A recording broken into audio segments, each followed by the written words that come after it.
Hello friends, welcome to All India Civil Services Coaching Center YouTube channel. நான் விவேகானந்தன் நான் முதல் and competitive எக்ஸாம்ஸோடைய program மேனேஜராக இருக்கேன். ஸோ யூபிஎஸ்சி ப்ரிலிம்ஸ் 2026க்காக ப்ரிப்பேர் ஆகிட்டு இருக்கக்கூடிய கேண்டிடேட்ஸுக்கு நான் முதல் அண்ட் காம்படிட்டிவ் எக்ஸாம்ஸ் வெர்டிக்கலும் all India civil services coaching சென்டரும் இணைஞ்சு விஷன் 1000 மிஷன் 100 அப்படின்ற இனிஷியேட்டிவை ரெண்டாவது முறையாக ஸ்டார்ட் பண்ணியிருக்கோம். ஓகேவா? ஸோ இந்த இனிஷியேட்டிவோடைய கோர் அப்ஜெக்டிவ் என்ன, இதில் என்னென்ன காம்போனன்ட்ஸ் இருக்குது, இதை நீங்கள் ஃபர்தராக உங்களுடைய ப்ரிப்பரேஷனுக்கு எப்படி யூஸ் பண்ணிக்கலான்றது எல்லாத்தையுமே ஒரு சின்ன இன்ட்ரடக்ஷனோட சொல்லிவிட்டு நம்ம இந்த செஷன்ஸ்குள்ளார போகலாம். ஓகேவா? ஸோ இந்த ஸ்கீமோட பேரே விஷன் 1000 அண்ட் மிஷன் 100. இது ஆக்சுவலாக வந்து பார்த்தோம்னா லாஸ்ட் இயரே 2025 ப்ரிலிம்ஸ் அப்போது க்ளோஸ் டு மார்ச் அப்போது நம்ம இந்த இனிஷியேட்டிவ்ஸை ஸ்டார்ட் பண்ணோம். ஸோ அதனுடைய அப்ஜெக்டிவ் என்னென்னா, அட்லீஸ்ட்டு தமிழ்நாட்டில் இருந்து 1000 மாணவர்களாச்சு ப்ரிலிம்ஸில் கிளியர் பண்ணணும். தென் ஃபைனல் ரிசல்ட்ஸில் மினிமம் 100 மெம்பர்ஸ் ஆச்சு ஃபைனல் ரிசல்ட்ஸில் தமிழ்நாட்டை சேர்ந்த மாணவர்கள் கிளியர் பண்ணணுன்ற அப்ஜெக்டிவோட தான் அந்த இனிஷியேட்டிவ்ஸை ஸ்டார்ட் பண்ணியிருந்தோம். So last year we believe that அந்த இனிஷியேட்டிவோடைய பலனாக நம்மளுடைய தமிழ்நாட்டில் மோர் தென் 750 கேண்டிடேட்ஸ் வந்து ப்ரிலிம்ஸ் கிளியர் பண்ணியிருந்தாங்க. அதே மாதிரி அரௌண்ட் 155 கேண்டிடேட்ஸ் வந்து இப்போது இன்டர்வியூக்கு செலக்ட் ஆகியிருக்காங்க. ஸோ அந்த இனிஷியேட்டிவோடைய கண்டினியூவேஷனாக இப்போ இந்த முறை என்ன பண்ணியிருக்கோம்னா, ரைட் ஃப்ரம் தி ஸ்டார்ட், ஓகேவா? ஸோ டிசம்பரோடைய ஃபஸ்ட்டு வீக்லேருந்தே நமக்கு வந்து டெஸ்ட் சீரிஸ் ஸ்டார்ட் ஆகுது. ஸோ ஓவராலாகவே ப்ரிலிம்ஸ்க்கு வந்து நமக்கு அரௌண்ட் 38 டெஸ்ட் இருக்குது. ஸோ இதில் ஜென்ரல் ஸ்டடீஸ் அண்ட் CSAT இருக்குது. இதில் லாஸ்ட் டைம் வந்து ஃபுல் லென்த் டெஸ்ட் வரப்போகும்போது தான் இந்த விஷன் 1000 மிஷன் 100 ப்ரோக்ராம் நம்ம ஸ்டார்ட் பண்ணியிருந்தோம். ஆனால் இந்த முறை ஃபஸ்ட்டு டெஸ்ட்லேருந்தே இந்த விஷன் 1000 மிஷன் 100 2.0ன்ற இனிஷியேட்டிவ்ஸை நம்ம ஸ்டார்ட் பண்ணியிருக்கோம். ஸோ இதில் என்ன பண்ணுவோம்னா, உங்களுக்கு வந்து ஓவரால் டெஸ்ட்டு சிலபஸ் என்னென்ன சப்ஜெக்ட் எந்தெந்த நாளைக்கு ஆனது அப்படின்றது எல்லாமே டீட்டெயில்டாக டிஸ்கிரிப்ஷன் பாக்ஸில் இருக்குது. So overall test schedule with சிலபஸோடு அதை நீங்கள் பார்த்தீங்கன்னா உங்களுக்கு ஒரு ஐடியா கிடைக்கும். ஸோ இப்போ ஃபர்ஸ்ட்டு டெஸ்ட்டு வந்து பார்த்தோம்னா ஜியாகிரஃபியோட டெஸ்ட்டு. ஸோ அப்போ அந்த ஜியாகிரஃபியோட டெஸ்ட் வந்து பார்த்தோம்னா நமக்கு டிசம்பர் 6th அன்னைக்கு இருக்குது. ஸோ டிசம்பர் 6th அன்னைக்கு இருக்கக்கூடிய அந்த சிலபஸ் ஓரியன்டாக இருக்கக்கூடிய கண்டென்ட்டை டிசம்பர் 1ஆம் தேதியிலேருந்து வீடியோஸை நாங்கள் வந்து போடுவோம். ஓகேவா? ஸோ இதில் வந்து பார்த்தோம்னா ஒவ்வொரு டெஸ்ட்டுக்கும் அப்ராக்சிமேட்டாக 4 வீடியோஸ் வரும். ஸோ அந்த 4 வீடியோஸுமே ஈச் 2 hours வீடியோஸ் இருக்கும். So every Monday, Tuesday, Wednesday and Thursday. ஓகேவா? ஸோ இந்த 4 நாள், அதாவது டிசம்பர் 1, 2, 3, 4 இந்த 4 நாளும் உங்களுக்கு வீடியோஸ் வரும். ஸோ ஃப்ரைடே விட்டுட்டு சாட்டர்டே அன்னைக்கு உங்களுக்கு டெஸ்ட் இருக்கும். ஸோ டெஸ்ட்டு வந்து பார்த்தோம்னா நமக்கு வந்து all India civil services coaching centre நம்மளோட ஆரியபுரத்தில் வந்து பார்த்தோம்னா இங்கே இருக்கக்கூடிய ஸ்டூடெண்ட்ஸ்க்கு டேரெக்டாக நடக்கும். Part time as well as full time ஸ்டூடெண்ட்ஸுக்கு. மதுரை அண்ட் கோயம்புத்தூரில் இருக்கக்கூடிய கேண்டிடேட்ஸுக்கும் அவங்களுக்கு டெஸ்ட் நடக்கும். ஸோ இதை தாண்டி வந்து பார்த்தோம்னா நம்மளுடைய அண்ணா நகரில் வந்து பார்த்தோம்னா open to all prelims prepare பண்ணக்கூடிய யாருனாலுமே கூகுள் ஃபார்ம் மூலியமாக ரெஜிஸ்டர் பண்ணி அங்கே டேரெக்டாக ஒரு ஸ்கூல்ஸ்லேயோ அல்லது காலேஜஸ்லேயோ வந்து நமக்கு வந்து டேரெக்டாக டெஸ்ட் எழுதிக்கலாம். ஓகேவா? ஸோ இந்த டெஸ்ட்டை வந்து எல்லாத்தையும், அதாவது தமிழ்நாடை சேர்ந்த எல்லாருமே பயன்படக்கூடிய வகையில் தான் இதை ஆன்லைன்லையும் நாங்கள் அப்லோட் பண்ணுறோம். ஓகேவா? ஸோ இப்போ வந்து யூடியூப்பில் வந்து பார்த்தோம்னா இந்த நம்மளுடைய all India civil services coaching சேனலில் நமக்கு வந்து வீடியோஸோடு சேர்த்து எவ்ரி சாட்டர்டே உங்களோட டெஸ்ட் ஸ்கெடியூலோடைய அந்த பர்டிகுலர் டேட் அன்னைக்கு கொஷின் பேப்பர் அப்லோட் பண்ணப்படும். ஸோ அப்லோட் பண்ணதை நீங்கள் டவுன்லோட் பண்ணி டெஸ்ட் எழுதிக்கலாம். எழுதுனதுக்கப்புறம் நெக்ஸ்ட் டே சண்டே வந்து பார்த்தோம்னா அந்த பர்டிகுலர் டெஸ்ட் ரிலேட்டடான 100 கொஷின்ஸ் ரிலேட்டடான டிஸ்கஷன் வந்து லைவ் வீடியோவாக உங்களுக்கு வரும். ஸோ அப்போ ஒரு சப்ஜெக்டோடைய ஒரு ஹாஃபை வந்து ஒவ்வொரு வாரமும் நம்ம கவர் பண்ணிட்டு வரோம். ஓகேவா? ஸோ அப்போ ஃபஸ்ட்டு வாரத்தில் வந்து பார்த்தோம்னா நமக்கு வந்து மண்டே, டியூஸ்டே, வெனஸ்டே, தேர்ஸ்டே வந்து வீடியோஸ் இருக்கும். அந்த வீடியோஸ் எப்படி இருக்கும்னு பார்த்தீங்கன்னா, இந்த பர்டிகுலர் இப்போ ஃபஸ்ட்டு டெஸ்ட்டோடைய சிலபஸ் வந்து பார்த்தோம்னா என்டையர் ஃபிசிக்கல் ஜியாகிரஃபி. அந்த ஃபிசிக்கல் ஜியாகிரஃபியோடைய இம்பார்ட்டண்ட்டான கான்செப்ட்ஸ் எல்லாமே through last 15 years of PYQs அடிப்படையாக வச்சு டிஸ்கஷன் போகும். ஓகேங்களா? இப்போ லாஸ்ட் இயர் வந்து பார்த்தோம்னா நமக்கு வந்து லாஸ்ட் 15 years ஆஃப் UPSCயோட கொஷின்ஸை எடுத்து தான் நம்மளுடைய ஏர்லியராக இருந்திருக்கக்கூடிய விஷன் 1000 மிஷன் 100 இனிஷியேட்டிவ்ஸ் இருந்தது. இப்போ இந்த முறை என்ன அப்டேட் பண்ணியிருக்கோம்னா, அந்த 15 years இன்க்ளூடிங் 2025 கொஷின் பேப்பரையும் சேர்த்து ரீசெண்டாக லாஸ்ட் 2 yearsல 2024 அண்ட் 2025ல யூபிஎஸ்சி உடைய other exams, NDA exams, CDS exams, CAPF exams, then combined geo scientist exams. So இந்த எக்ஸாமில் கேட்டிருக்கக்கூடிய கேள்விகளும் இந்த பர்டிகுலர் டாப்பிக்கோட ரெலவெண்ட்டாக இருக்கக்கூடிய கேள்விகளையும் இன்டகிரேட் பண்ணி கலெக்டிவாக தீம் பேஸ்டாக நம்ம டிஸ்கஸ் பண்ண போகிறோம். ஸோ அப்போது ஓவராலாகவே லாஸ்ட் 15 இயர்ஸோடைய யூபிஎஸ்சியோடைய கொஷின்ஸ் அண்டு டிமாண்டு என்ன மாதிரி கண்டென்ட் ப்ரிப்பேர் பண்ணணுன்றதும் நமக்கு தெளிவாக தெரிஞ்சிடும். இப்போ ரீசெண்டாக யூபிஎஸ்சி கண்டக்ட் பண்ணக்கூடிய மற்ற எக்ஸாம்ஸோடைய ட்ரெண்டும் நமக்கு கிளியராக தெரிய வரும். நம்ம கொஷின்ஸ் பார்க்கும் போதே உங்களுக்கு தெரியும் எப்படி என்டிஏ, சிடிஎஸ் அல்லது சிஏபிஎஃப்ல இருக்கக்கூடிய சில கொஷின்ஸும் புது ட்ரெண்ட்ஸும் சிவில் சர்வீசஸோட கொஷின்ஸ்லையும் ரிஃப்ளெக்ட் ஆகுது அப்படின்றது உங்களுக்கு தெளிவாகவே தெரியும்.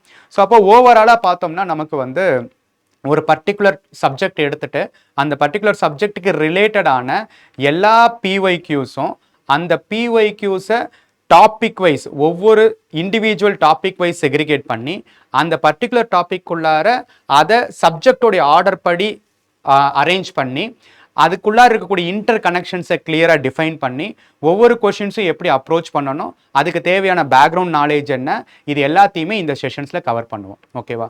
ஸோ இதில் இன்னொரு முக்கியமான இனிஷியேட்டிவ் என்னென்னா, இந்த பர்டிகுலர் வீடியோவில் என்ன டாபிக்ஸை பற்றின டிஸ்கஷன் போகுதோ அந்த டாபிக்ஸ் ரிலேட்டடாகவே நீங்கள் ப்ராக்டிஸ் பண்ணிக்கிறதுக்கு எங்களுடைய ப்ராக்டிஸ் கொஷின்ஸையும் நான் முதல்வன் டெஸ்ட் சீரீஸில் இதுக்கு முன்னாடி கண்டக்ட் பண்ணியிருக்கக்கூடிய ப்ராக்டிஸ் கொஷின்ஸையும் டிஸ்கிரிப்ஷன் பாக்ஸில் அட்டாச் பண்ணியிருப்போம்.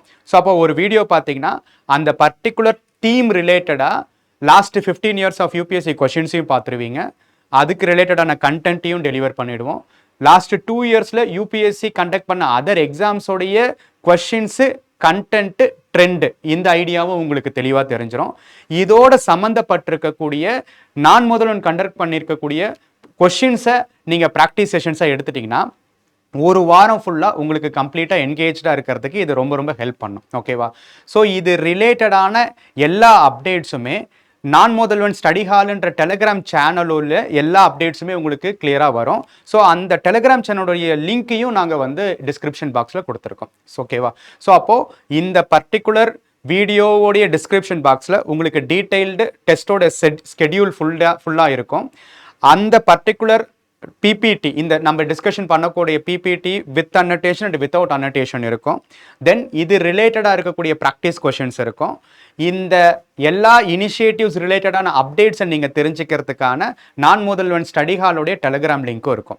ஸோ இதை கண்டினியூஸாக ஃபாலோ பண்ணிக்கிட்டே வந்தீங்கன்னா உங்களுக்கு ப்ரிலிம்ஸ் வந்து கிளியர் பண்ணுறதுக்கு ரொம்ப ரொம்ப ஹெல்ப்ஃபுல்லாக இருக்கும். ஸோ ஓவர் த பீரியடில் நமக்கு வந்து ஃபுல் லென்த் டெஸ்ட் வரப்போகும்போது அல்லது லேட்டர் ஸ்டேஜஸில் வரப்போகும்போது நம்ம வந்து இந்த கோர் சப்ஜெக்ட்ஸையும் தாண்டி கரண்ட் அஃபேர்ஸ் ரிலேட்டடாக இருக்கக்கூடிய கண்டென்ட்டான இன்டர்நேஷ்னல் ரிலேஷன்ஸு, தென் வந்து ஸ்கீம்ஸு, தென் வந்து இந்தியா இயர்புக்கில் இருக்கக்கூடிய சில selected topics, economic survey, budget, இந்த மாதிரியான கரண்ட் ரிலேட்டடான விஷயங்களும் லேட்டர் ஸ்டேஜஸ்லையும் நாங்கள் கவர் பண்ணுவோம். ஓகேங்களா? ஸோ அப்போது இன்னைக்கு ஆரம்பித்து டில் உங்களுக்கு ப்ரிலிம்ஸ் 2026 May 25 வரக்கூடிய ப்ரிலிம்ஸ் வரைக்கும் வந்து பார்த்தீங்கன்னா உங்களுக்கு கண்டினியூஸாக உங்களுக்கு ஒரு ஸ்கெடியூலை ப்ராப்பராக ஃபாலோ பண்ணி அதை ப்ராப்பரான ஸ்ட்ராட்டஜியோட ப்ராக்டிஸ் பண்ணி ஒரு கான்ஃபிடன்ஸ் பூஸ்டிங் மெஷர்ஸ்க்காக தான் இந்த இனிஷியேட்டிவ்ஸை கொண்டு வந்திருக்கோம். ஸோ இதை ப்ராப்பரான வகையில் பயன்படுத்துங்க. உங்களால் ஈஸியாக யூபிஎஸ்சியோடைய ப்ரிலிம்ஸ் எக்ஸாம்ஸை கிளியர் பண்ணிட முடியும். ஓகேவா? ஸோ இப்போ இதோட சேர்த்து வீக்லி ஒன்ஸ் வந்து பார்த்தீங்கன்னா உங்களுக்கு வந்து CSAT ரிலேட்டடான வீடியோஸும் வரும். ஒரு பர்டிகுலர் டாபிக் எடுத்து அது இம்பார்ட்டண்ட்டாக எல்லாமே பிஒய்க்யூ பேஸ்டு தான். பிஒய்க்யூ பேஸ்டாக இருக்கக்கூடிய எந்தெந்த டாபிக்ஸை எடுத்து அந்த பர்டிகுலர் டாபிக் ரிலேட்டடான கண்டென்ட்டு அதை பிஒய்க்யூவை வச்சு உங்களுக்கு வரும். ஸோ அப்போது இன்னும் லேட்டர் ஸ்டேஜஸில் வந்து பார்த்தோம்னா உங்களுக்கு ரீடிங் காம்ப்ரஹென்ஷன் ரிலேட்டடான வீடியோஸ் வரும். அப்போ ஜென்ரல் ஸ்டடீஸ் ஃபுல்லாக கவர் பண்ணிவிடுவோம், கரண்ட் அஃபேர்ஸ் ரிலேட்டடான டாபிக்ஸையும் கவர் பண்ணிவிடுவோம். தென் வந்து CSAT both quantitative aptitude, logical reasoning and reading comprehension, இது எல்லாத்தையுமே கவர் பண்ணிவிடுவோம். ஸோ ஒரு ப்ரிலிம்ஸை கிளியர் பண்ணுறதுக்கு உங்கள் வீட்டில் இருந்தே நீங்கள் இண்டிவிஜுவலாகவே செல்ஃபாகவே ப்ரிப்பேர் பண்ணக்கூடிய தேவை, அது ப்ரிப்பேர் பண்ணி கிளியர் பண்ணுறதுக்கான எல்லா தேவைகளையுமே இந்த இனிஷியேட்டிவ்ஸ் மூலிமா நம்ம கவர் பண்ணுறோம். ஓகேவா? ஸோ இதை கம்ப்ளீட்டாக யூட்டிலைஸ் பண்ணி பெனிஃபிட் ஆகிக்கோங்க.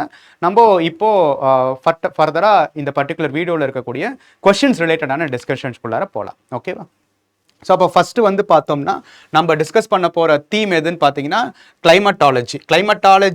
கிளைமட்டாலஜியில் நம்ம பேச போகிறது வந்து பார்த்தோம்னா ஒரு பர்டிகுலர் தீம் மட்டும்தான். ஓகேவா, ஒரு பர்டிகுலர் தீம் மட்டும் கிடையாது. கிளைமட்டாலஜி ரெண்டாக பிரிச்சிருக்கோம், ஈவன் டு சம் எக்ஸ்டென்ட் மூணாவும் பிரிச்சிருக்கோம். ஓகேங்களா, ஸோ அப்போ கிளைமட்டாலஜி ஏன்னா நம்மளுடைய கொஷின்ஸோடைய டிஸ்ட்ரிபியூஷன்ஸை வந்து பார்த்தோம்னா கிளைமட்டாலஜியில் தான் அதிகமான கேள்விகள் வந்திருக்கு. அதில் எந்த டாப்பிக்கில் அதிகமான கேள்விகள் வந்திருக்கோ அந்த டாபிக்ஸை ஸ்பெசிஃபிக்காக பிக் பண்ணி அது ரிலேட்டடாக இருக்கக்கூடிய எல்லா கண்டென்ட்டையுமே நம்ம வந்து பார்க்க போகிறோம். ஓகேவா, அப்போ கிளைமட்டாலஜியில் சில டாபிக்ஸ் இன்னைக்கு பார்க்க போகிறோம். தென் நெக்ஸ்ட் வீடியோஸ்லையும் கிளைமட்டாலஜி வரும். தென் அதுக்கு அடுத்தது கிளைமட்டாலஜி அண்ட் ஓஷனோகிராஃபி ரிலேட்டடான கான்செப்ட்ஸ் வரும். அதுக்கப்புறம் ஜியோமார்ஃபாலஜி வரும். ஸோ இப்படி 4 வீடியோவில் ஃபிசிக்கல் ஜியாகிரஃபி ரிலேட்டடான எல்லா கண்டென்ட்டையுமே நம்ம வந்து கவர் பண்ண போகிறோம். ஓகேவா, ஸோ அப்போது இந்த பர்டிகுலர் தீமை என்னென்ன டாபிக்ஸ் இந்த செஷனில் நம்ம பார்க்க போகிறோன்றதுக்கு முன்னாடி ஓவராலாகவே last 15 years including 2025 weightage with respect to each and every topics of geography within UPSC ப்ரிலிம்ஸில் என்னென்ன இருக்குதுன்ற ஒரு ஐடியாவை பார்த்துடலாம். ஓகேவா, ஸோ இதுதான் வந்து வெயிட்டேஜோட டிஸ்ட்ரிபியூஷன். ஓகேவா, ஸோ நமக்கு வந்து ஓவராலாக லாஸ்ட்டு 15 to 16 years 2011 2025 வரைக்கும் எடுத்துக்கிட்டோம்னா இதுதான் நம்மளுக்கு மேஜரான டாபிக்ஸ் கொஷின்ஸ் வந்துட்டு இருக்கக்கூடிய topics. Universe and solar system, geomorphology, then climatology as a ஹோலாக ஒரு தீமாக பிரிச்சிருக்கு, then oceanography, World Geography Features, then World Geography Map Based, Indian Geography Map Based, Mountains and Glaciers, Rocks, Soils and Minerals, Rivers, Lakes and Lagoons, Location, Climate and Forest related on topics, Agriculture, then Infrastructure and Transportations, Roads, Railways and Ports. So இந்த மாதிரி இருக்கக்கூடிய டாபிக்ல உங்களுக்கு weightage வந்து பார்த்தீங்கன்னா on and average இப்போ ரீசெண்டாக வந்து பார்த்தோம்னா 13 to 15 questions each and every year இப்போ லாஸ்ட் 3 to 4 இயர்ஸில் நமக்கு வந்து ஜியாகிரஃபியில் கேட்டுட்டு இருக்காங்க. ஸோ அதில் மெஜாரிட்டி ஆஃப் தி கொஷின்ஸ் இது வரைக்கும் கேட்டதில் வந்து பார்த்தோம்னா நமக்கு கிளைமட்டாலஜி தான் இருக்குது. ஓகேவா, ஸோ அப்போ கிளைமட்டாலஜிக்கு அடுத்தது எதுன்னு பார்த்தோம்னா அக்ரிகல்ச்சரும் ரிவர் சிஸ்டம்ஸும் இருக்குது. ஸோ ஃபிசிக்கல் ஜியாகிரஃபியில் கிளைமட்டாலஜி தான் மோஸ்ட் இம்பார்ட்டன்ட் டாப்பிக்காக ப்ரிலிம்ஸை பொறுத்த வரைக்கும் இருக்குது. இந்த கிளைமட்டாலஜிக்குள்ளார ஃபர்தராக 6 சப்டாபிக்ஸ் இருக்குது. அந்த 6 சப்டாபிக்ஸை தான் நம்ம ஃபர்தராக வரக்கூடிய வீடியோஸில் எல்லாத்துலேயுமே பார்க்க போகிறோம். ஓகேவா, ஸோ இதில் geomorphology, universe and solar systems இந்த வெயிட்டேஜஸை வச்சு இந்த வெயிட்டேஜஸுக்கு ரிலேட்டடாக நம்ம ஃபோக்கஸ் பண்ணி ப்ரிப்பேர் பண்ணோம்னா நம்மளால் ஈஸியாக எக்ஸாம்ஸை கிளியர் பண்ணிட முடியும். ஓகேவா, ஸோ இப்போ அதில் பர்டிகுலராக இப்போ நம்ம பார்க்க போகிற இந்த பர்டிகுலர் வீடியோவில் என்னென்ன தீம்ஸை ப்ராடராக பார்க்க போகிறோம்னா rotation and revolutions of earth. ஓகேவா, ஸோ அப்போ ரொட்டேஷன் அண்ட் ரெவல்யூஷன் ஆஃப் எர்த்ன்றது motions or movements of the earth with respect to the sun. அப்போ இதனால் ஏற்படக்கூடிய சேஞ்சஸ் என்ன, ரொட்டேஷனால் என்னென்ன சேஞ்சஸ் நடக்குது, ரெவல்யூஷனால் என்னென்ன சேஞ்சஸ் இருக்குது, அந்த சேஞ்சஸை அடிப்படையாக வச்சு எர்த்தில் நடக்கக்கூடிய மாற்றங்களை ஃப்ரீக்வெண்ட்டாக எவ்ரி இயர் ஒரு கொஷின் டெஃபினட்டாக வந்துக்கிட்டே இருக்குது. அப்போ அதில் என்னென்ன கேள்விகள் கேட்டிருக்காங்கன்றது டீட்டெயில்டாக பார்ப்போம்.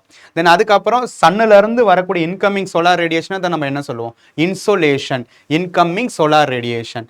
சன்னிலேருந்து வரக்கூடிய இன்கமிங் சோலார் ரேடியேஷனை எர்த்து ரிசீவ் பண்ண எனர்ஜியை திரும்ப ரீரேடியேட் பண்ணுறது தான் டெரஸ்ட்ரியல் ரேடியேஷன் சொல்லுவோம். இது எப்படி நடக்கும், சன்னோடைய எனர்ஜின்றது எர்த்து சுற்றி இருக்கக்கூடிய அட்மாஸ்பியரை கடந்து வந்து தானே எர்த்தில் ரீச் ஆக முடியும்.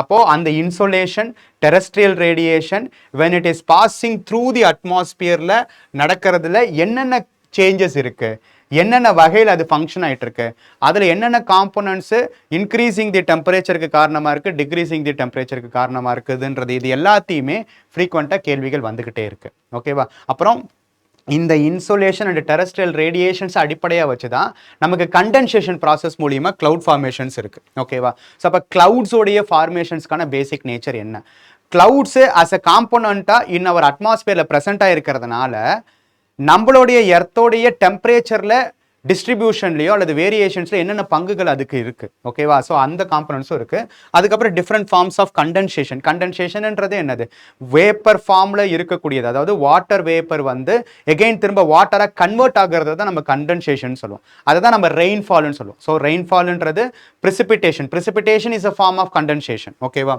ஸோ அப்படி வந்து பார்த்தோம்னா என்னென்ன forms of condensation, dews, frost இந்த மாதிரிலாம் இருக்குது. அது ரிலேட்டடான கேள்விகள் எல்லாத்தையுமே பார்ப்போம். ஓகேவா, ஸோ அப்போ ஃபஸ்ட்டு இந்த particular theme rotation and revolution of எர்த்தில் என்னென்ன கேள்விகள் கேட்டிருக்காங்க, அந்த கேள்விக்கு ரிலேட்டடாக நம்ம தெரிஞ்சுக்க வேண்டிய இம்பார்ட்டண்ட்டான கண்டென்ட்ஸ் எல்லாத்தையுமே நம்ம டீட்டெயிலிங்காக பார்க்கலாம். ஓகேவா, ஸோ ஃபஸ்ட்டு என்ன பண்ணுவோம்னா ஃபஸ்ட்டு இந்த கொஷின்ஸ் எல்லாத்தையும் ஒரு ரவுண்டு பார்த்துடலாம். அந்த கொஷின்ஸை பார்த்ததுக்கப்புறம் அந்த கொஷின்ஸோட டிமாண்ட் என்னன்னு நமக்கு தெரியும். டிமாண்ட் அடிப்படையை வச்சு கண்டென்ட்டை டிஸ்கஸ் பண்ணிடலாம். டிஸ்கஸ் பண்ண கண்டென்ட்டை திரும்ப கொஷின்ஸில் ரீவிசிட் பண்ண போகும்போது உங்களுக்கு ஆன்சர் சால்விங்க்கு இன்னும் கொஞ்சம் ஈஸியாக இருக்கும். ஓகேவா? ஸோ இப்போ ஃபர்ஸ்ட் 2013 கேட்ட இந்த கொஷின் பார்ப்போம். Variations in the length of day time and night time from season to season are due to. So day time and night டைம்லையும் இருக்கக்கூடிய வேரியேஷன்ஸுக்கு எதெல்லாம் ரீசன்ஸ்னு கேட்டிருக்காங்க. எர்த்தோடைய ரொட்டேஷனா, எர்த்தோடைய revolution around the sun in an elliptical மேனரா, லாட்டிடியூடினல் பொசிஷன் ஆஃப் அ பிளேஸா, then revolution of the earth on its tilted ஆக்சிஸா. இப்படி 4 ஆப்ஷன்ஸை கொடுத்து கேட்டிருக்காங்க. ஓகேவா? தென் அடுத்தது 2019 கேட்ட கேள்வி. ஆன் 21st June ஒரு பர்டிகுலர் டேட்டை கொடுத்துட்டு த சன், அந்த சன்னுடைய ரேஸு எர்த்துக்கு மேலே இந்த பர்டிகுலர் டேல என்ன மாதிரியான மாற்றங்களை ஏற்படுத்தும்.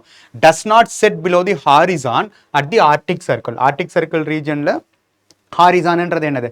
த imaginary line based on which sun rises and sets. ஓகேவா? so does not set below the horizon at Antarctic circle, shines vertically overhead at noon on the equator, shines vertically overhead at the Tropic of Capricorn. so 4 டிஃப்ரெண்டான latitudinal பொசிஷன்ல கொடுத்துட்டு இதுல 21 June அன்னைக்கு சன்னோடைய race earth மேல என்ன மாதிரியான இம்பாக்டை ஏற்படுத்தும் அல்லது என்ன மாதிரியான கண்டிஷன்ஸை கிரியேட் பண்ணுன்றத கேள்வியா கேட்டிருக்காங்க. தென் 2022 அதே கேள்வியே வேற விதத்தில் கேட்டிருக்காங்க பாருங்க. In the northern hemisphere the longest day. First question என்ன பார்த்தோம்? Variation in the day time and night time பார்த்தோமா? அப்போ டேவிலையுமே ஹவர்ஸ் அளவுக்கு லாங்கர் டே ஷார்ட்டர் நைட் அல்லது லாங்கர் நைட்டு ஷார்ட்டர் டே இப்படி வேரியேஷன்ஸ் இருக்கும். Longest day of the year normally occurs in the northern ஹெமிஸ்பியர்ல எந்த பர்டிகுலர் டைம் பீரியட்ல லாங்கஸ்ட் டே இருக்குன்னு கேட்டிருக்காங்க. ஃபர்ஸ்ட் ஆஃப் ஆஃப் தி ஜூனா, செகண்ட் ஆஃப் ஆஃப் தி ஜூனா, ஜூலையா அல்லது ஜூலையோட செகண்ட் ஆஃபா அப்படின்றத கேட்டிருக்காங்க. ஓகேவா? தென் அடுத்தது இதே கொஸ்டின் திரும்ப 2024 கேட்டிருக்காங்க. On 21st June every year which of the following latitudes experiences sunlight of more than 12 hours. longer day time முன்னாடி கேள்வி பார்த்தோமா? இங்க பாருங்க more than 12 ஹவர்ஸ்க்கு மேல டேவை எக்ஸ்பீரியன்ஸ் பண்ணக்கூடிய latitudes on the date of 21st June எதுன்னு கேட்டிருக்காங்க. அதே equator, Tropic of Cancer, Tropic of Capricorn, Arctic Circle. So அந்த 21st June அன்னைக்கு எர்த்தில் சன்னுடைய ரேஸ்னால என்னென்ன மாற்றங்கள் நடக்கும், ஒவ்வொரு லாட்டிடியூடினல் பொசிஷனும் என்ன மாதிரியான கண்டிஷன்ஸ் எக்ஸ்பீரியன்ஸ் பண்ணுன்றதை அகெயின் அண்ட் அகெயின் கேட்டுகிட்டே இருக்காங்க. இதே கொஸ்டினை திரும்ப CAPF 2024 கேட்டிருக்காங்க பாருங்க. Which one of the following statements about the solstices in the winter solstice and summer solstice and the June 21 and December 21 தான் சொல்லுவாங்க. An event that occurs when the sun appears to reach most northly or southly in is correct.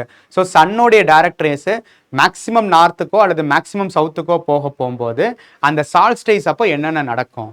Again the winter solstice takes place on June 21 in both northern and southern hemispheres. The winter solstice takes place on December 21 in both northern and southern hemisphere. Summer solstice occurs in northern hemisphere on June 21 and 21st December in southern hemisphere. Summer solstice occurs in northern hemisphere on December 21 and June 21 on southern hemisphere. So again December 21, June 21 அப்போ northern hemisphere southern hemisphereலையும் என்ன மாதிரியான solstices earth experience பண்ணுன்றதை ஃப்ரீக்வெண்ட்டாக கேட்டுக்கிட்டே இருக்காங்க. இதே கொஸ்டினை திரும்ப NDA எக்ஸாம்லேயும் 2025 கேட்டிருக்காங்க. என்ன ஃபார்மேட்டில் கேட்டிருக்காங்கன்னு பாருங்க. Which one of the following latitudes will experience a minimum angle of sun rays when it is summer solstice in the northern hemisphere? So northern ஹெமிஸ்பியர்ல சம்மர் சால்ஸ்டைஸ் இருக்க போகும்போது கொடுக்கப்பட்டிருக்கக்கூடிய 4 லாட்டிடியூட்ல எங்க மினிமம் ரேஸ் ஆஃப் சன்லைட் இருக்கும், அதாவது சன்லைட்டோடைய impact ரொம்ப கம்மியாக இருக்கும்னு கேட்டிருக்காங்க. அகெயின் அதே கான்செப்டில் கொஸ்டின் வந்துக்கிட்டே இருக்கு. ஓகேவா? ஸோ திரும்ப 2024 இப்போ இது வரைக்கும் சன்னோடைய ரேஸு வெர்டிக்கலாக எந்தெந்த லாட்டிடியூடினல் பொசிஷன் இருக்குன்னு மாற்றி மாற்றி கேட்டுகிட்டே இருக்காங்க.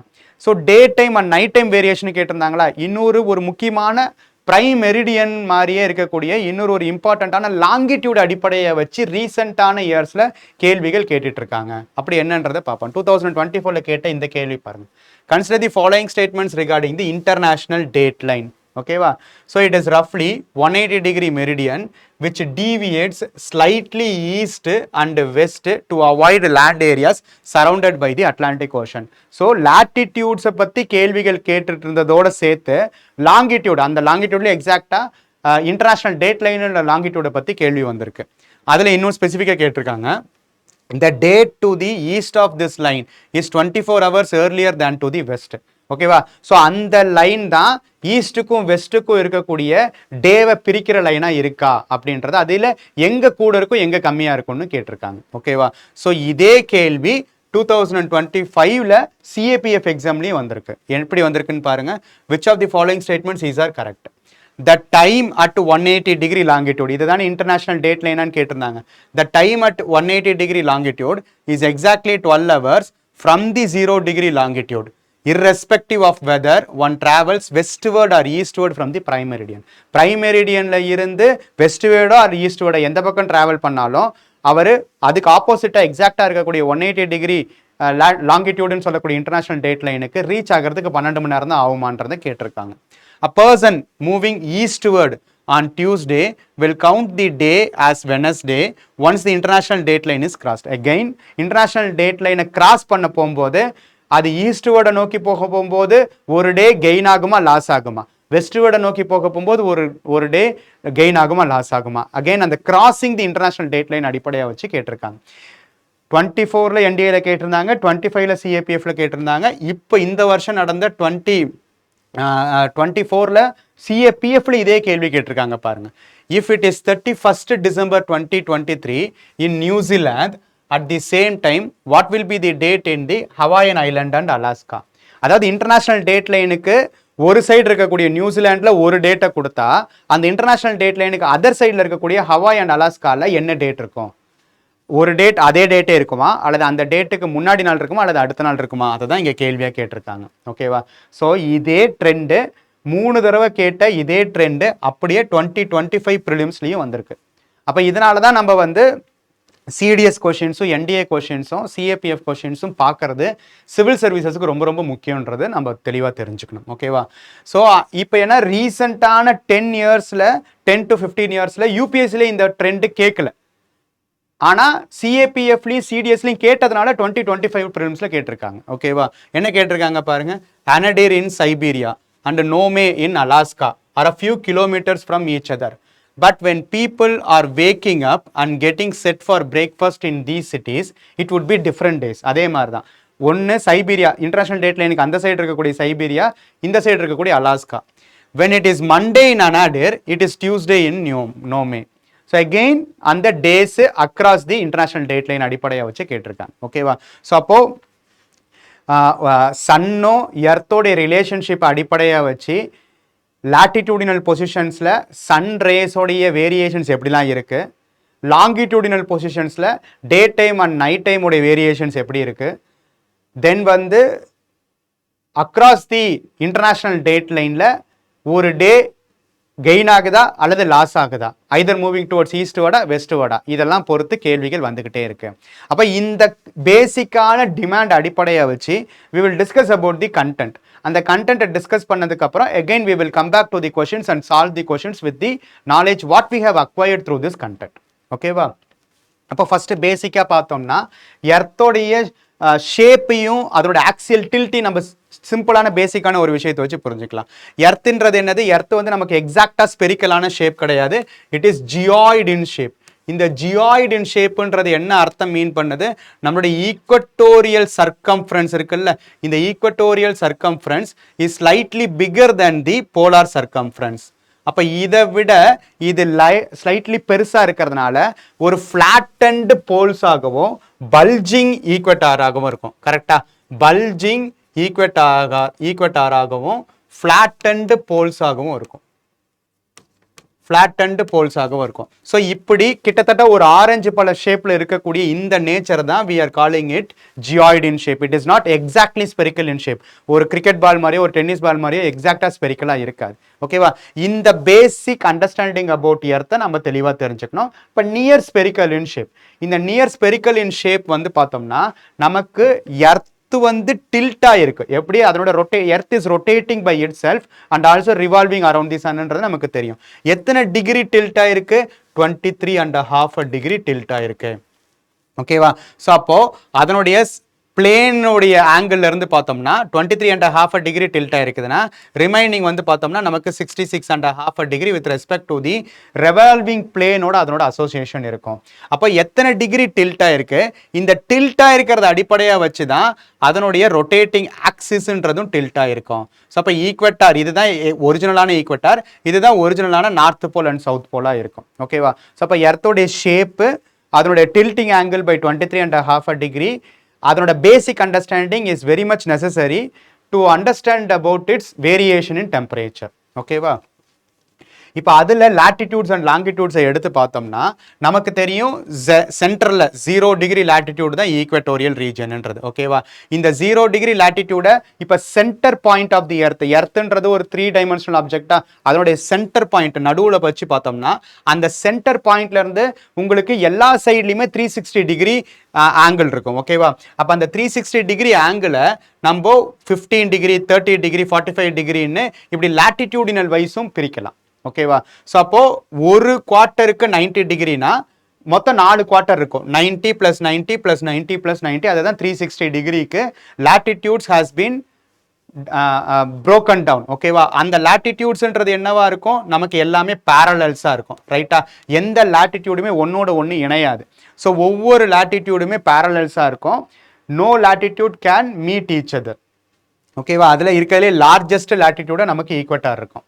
இப்படி நார்த் டு சவுத் டைரக்ஷன்ஸ்ல இருக்கிறத தான் நம்ம லாங்கிடியூட்னு சொல்றோம். அந்த லாங்கிடியூட்ல 0 டிகிரி லாங்கிடியூட் தான் நம்ம என்னன்னு சொல்றோம், பிரைம் மெரிடியன் சொல்றோம். அப்ப இதுவும் அதே மாதிரி தான். இந்த சென்டர் பாயிண்ட்டை வச்சு நம்ம கணக்கு வச்சோம்னா சுத்தி 360 டிகிரி இருக்கும். அப்ப ஒரு ஹாஃப் நமக்கு 180 டிகிரி இருக்கும். கரெக்டா? அப்ப இந்த 0 டிகிரி இருக்கக்கூடிய பிரைம் மெரிடியனுக்கு எக்ஸாக்டா ஆப்போசிட்டா இருக்கக்கூடிய இந்த 180 டிகிரியில் இருக்கிறது தான் என்னது, இன்டர்நேஷனல் டேட் லைன். அப்போ ஒரு பர்டிகுலரான சர்க்கிள், ஒரு கம்ப்ளீட் சர்க்கிள் எர்த்து வந்து ரொட்டேட் ஆகிறதுக்கு எடுத்துக்கிற டைம் எவ்வளோ, 24 ஹவர்ஸ். அப்போ அந்த 24 ஹவர்ஸ்ன்றது என்ன மீன் பண்ணுதுன்னா, சன்னுடைய ரேஸு ஒவ்வொரு லாங்கிடியூடு மேலேயும் கடந்து டிராவல் ஆகும். அப்போ எர்த்து ரொட்டேட் ஆக சன்னுடைய லைட்டு ஒவ்வொரு ஊர்லேயும் ஒவ்வொரு டைமுக்கு மாறி மாறி பட்டுட்டே இருக்கும். அதை பொறுத்து தான் நமக்கு டைம் ஜோன்ஸே வேரி ஆகுது. ஓகேவா? அப்போ இந்த 0 டிகிரி பிரைம் மெரிடியன், அதுதான் நம்ம வந்து கிரீன்விச் மெரிடியன் சொல்லுவோம். அதுக்கு எக்ஸாக்டா ஆப்போசிட்ல இருக்கிறது இன்டர்நேஷனல் டேட் லைன். ஓகேவா? இதுல ரொம்ப ரொம்ப முக்கியமானது என்னது, நமக்கு எர்த் வந்து 23.5 டிகிரி டில்ட் ஆயிருக்குன்னு பார்த்துருந்தோமா. அப்ப 23.5 டிகிரி டில்ட் ஆயிருக்குதுன்னா அது டுவோர்ட்ஸ் தி சன்னை நோக்கி டில்ட் ஆக போகும்போது சன்னுடைய டைரக்ட் ரேஸ் 23.5 டிகிரி நார்தன் ஹெமிஸ்பியர்ல படும். அப்படி 23.5 டிகிரி நார்தன் ஹெமிஸ்பியர்ல படுறதுனால தான் we are having some important latitudes. அதுல 0 டிகிரி லாட்டிடியூட நம்ம ஈக்வட்டார்னோ, 23.5 degree northern latitude tropic of கேன்சர்னோ, 23.5 degree southern latitude tropic of கேப்ரிகானோ, அதுக்கப்புறம் 90 டிகிரிலேருந்து 23.5 டிகிரி மைனஸ் பண்ணால் என்னது, 66.5 டிகிரி. அந்த 66.5 டிகிரி சதர்ன் ரீஜனில் அண்டார்டிக் சர்க்கிள்னோ, 66.5 டிகிரி நார்த்தில் ஆர்டிக் சர்க்கிள்னோ, தென் 90 டிகிரி நார்த்தும் 90 டிகிரி சவுத்தையும் நார்த் போல்ஸ் அண்ட் சவுத் போல்ஸ்னு பிரிக்கிறோம். ஏன் இந்த பர்டிகுலர் லாட்டிடியூட்ஸ் எல்லாத்தையுமே நம்ம கணக்கு வச்சுக்கிறோம், ஏன்னா இந்த பர்டிகுலர் லாட்டிடியூட்ஸ் தான் divides the range through which the sun rays is unevenly distributed across the surface of the earth. இந்த latitudinal position தான் டிஃபைன் பண்ணோம் எர்த்துக்கு மேல சன்னோடைய ரேஸ் எந்தெந்த ரீஜன்ல எவ்வளவு அளவுக்கு படணும், அதனுடைய இன்டென்சிட்டியும் சரி அதனுடைய வேவ் லென்த்தும் சரி எப்படி வேரி ஆகுதுன்றதை டிசைட் பண்ணும். ஓகேவா? அப்போ இந்த basic understanding about latitudes and லாங்கிடியூட்ஸ்ன்றது நமக்கு ரொம்ப ரொம்ப முக்கியம். ஏன்னா அதை அடிப்படையாக வச்சுதான் கேள்விகளை திரும்ப திரும்ப கேட்டுக்கிட்டே இருக்காங்க. அப்ப இதுல டைம் வேரியேஷனை நம்ம எப்படி புரிஞ்சுக்கிறது, ஃபர்ஸ்ட் இந்த 0 degree centre point of the earth passing through the லண்டனுக்கு பக்கத்தில் இருக்கக்கூடிய கிரீன்விச் மெரிடியனை தான் நம்ம வந்து 0 டிகிரி லாங்கிடியூட் அல்லது பிரைம் மெரிடியன் சொல்றோம். ஓகேவா?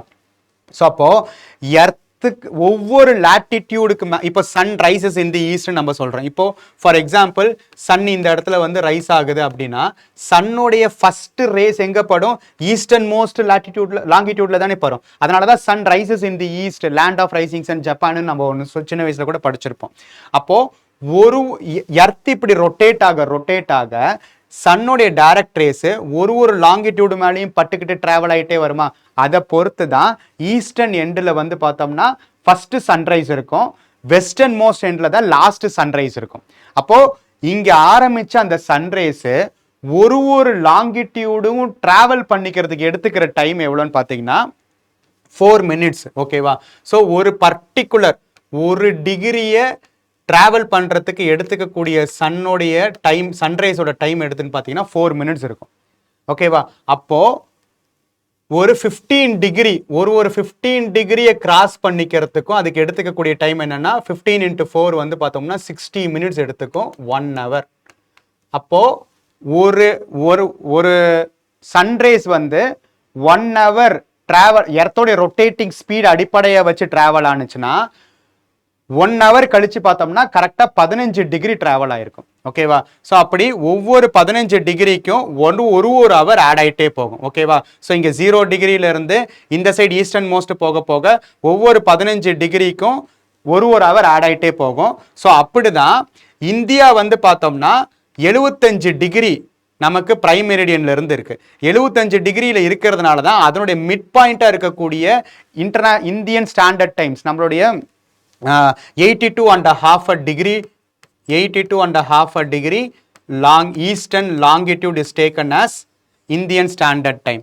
இது எக்ஸாக்டா வந்து பார்த்தோம்னா கிரீன்விச் பிரைம் மெரிடியன்ல இருந்து 5.5 மணி நேரம் ஏர்லியரா இருக்கும். ஏன்னா நம்மளுக்கு முன்னாடியே விடிச்சிடும், அதுக்கப்புறம் தான் இங்கிலாந்துல விடியும். ஓகேவா? Because we are on the eastern hemisphere.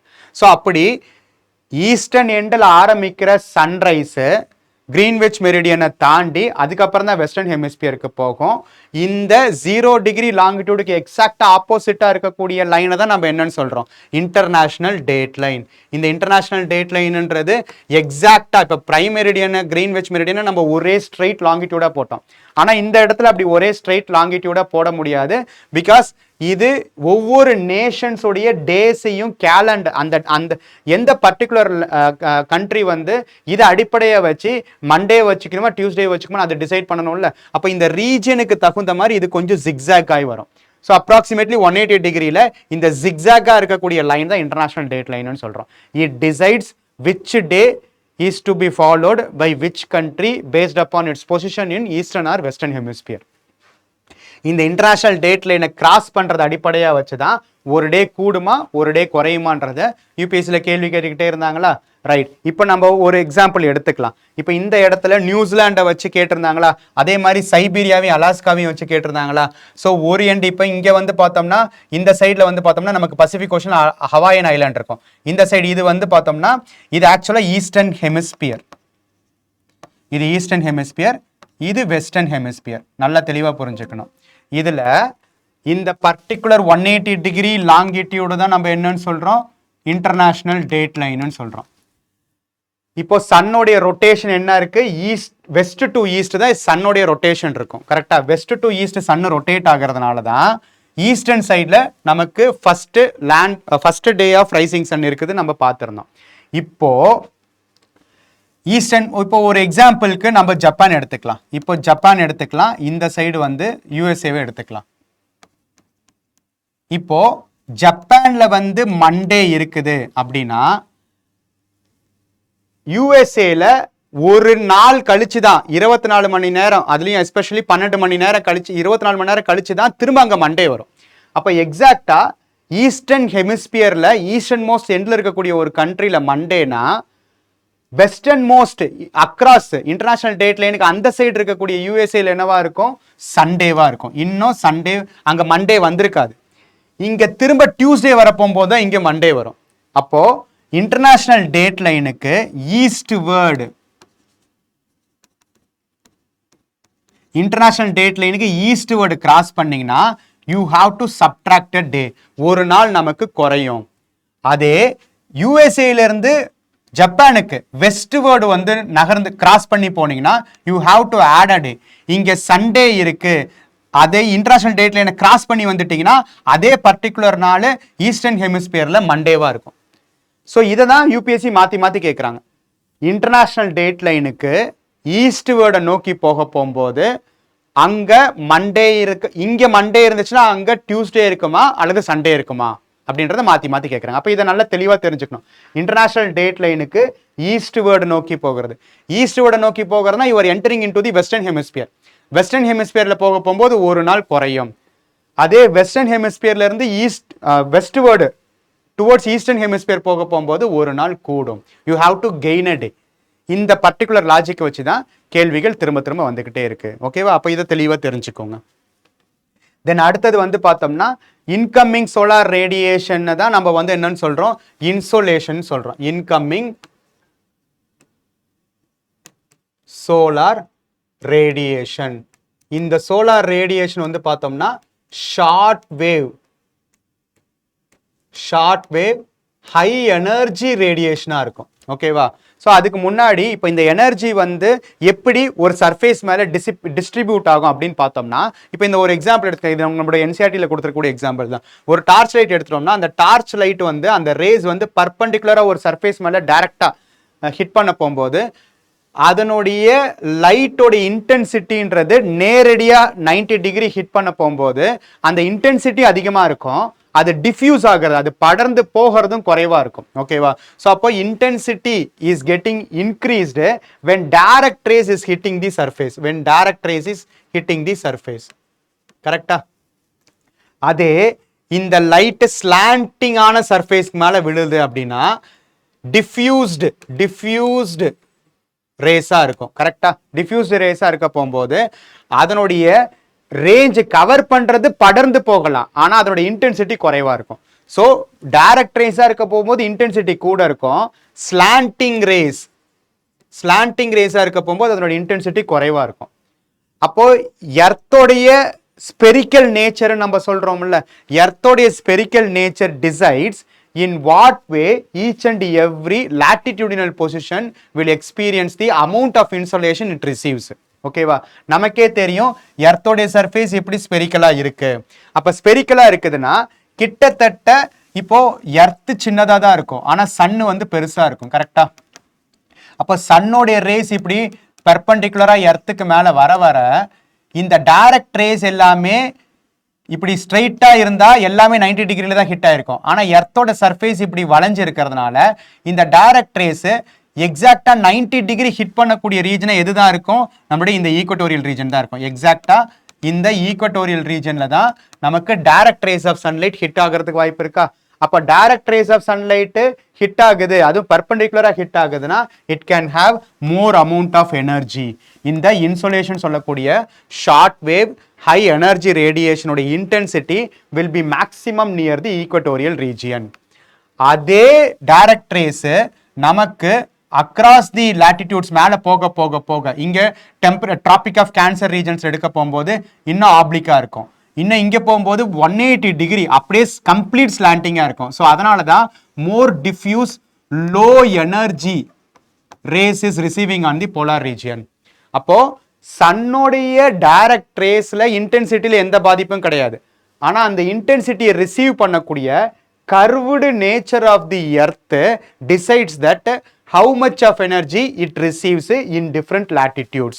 அப்ப ஈக்குவட்டோரியல் ரீஜன்ஸ்ல மேக்ஸிமம் எனர்ஜி இருக்கும், டிராபிக்கல் சப்டிராபிக்கல் அல்லது டெம்பரேட் ரீஜன்ஸ்ல மாடரேட் அமௌண்ட் ஆஃப் எனர்ஜி இருக்கும், போலார் ரீஜன்ஸ்ல லோவஸ்ட் எனர்ஜி இருக்கும். அப்ப அதனால தான் ஈவன் தோ சன்லைட் அங்க பட்டாலுமே அங்க சப்ஜீரோ லெவல்ல ஜீரோ டிகிரிக்கு கீழே இருக்கக்கூடிய டெம்பரேச்சர்ஸை we are experiencing on the both northern pole regions and southern pole regions. அப்ப இந்த இன்சோலேஷனை ரிசீவ் பண்ணக்கூடிய capacity on different latitudes is getting varied due to the curved spherical nature of the earth surface என்றதை நம்ம தெளிவா தெரிஞ்சுக்கணும். ஓகேவா? தென் அடுத்தது இதை அடிப்படையா வச்சு எர்த்துக்குள்ளார எப்படி அந்த டேஸ் வைஸ் நமக்கு வேரியேஷன்ஸ் வருதுன்றதை பார்ப்போம். we know that earth is rotating from west to east directions.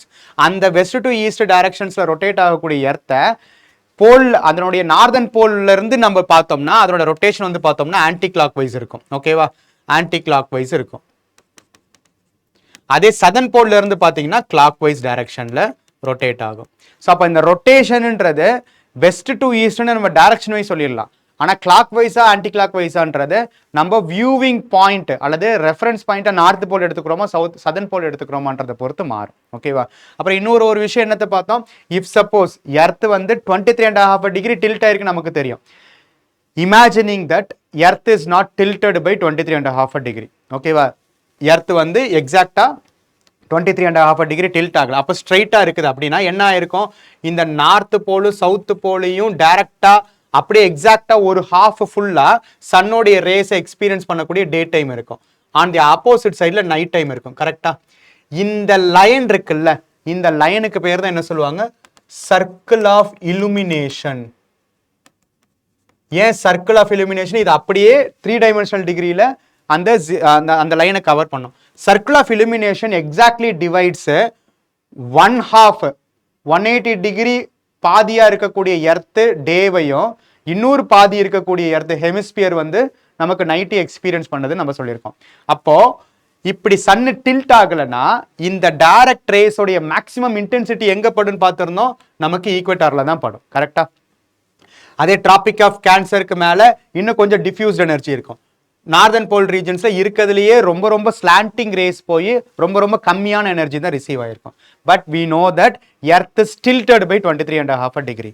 அப்போ எர்த் டில்டடா இருக்கிறதுனாலையும் சன்னை சுத்தி எலிப்டிக்கல் ஆர்பிட்ல ரிவால்வ் ஆகிறதுனாலையும் எர்த் ஒரு சில டைம் சன்னை நோக்கி டில்ட் ஆகலாம், அல்லது ஒரு சில டைம் சன்னுக்கு அவேவா டில்ட் ஆகலாம். கரெக்டா?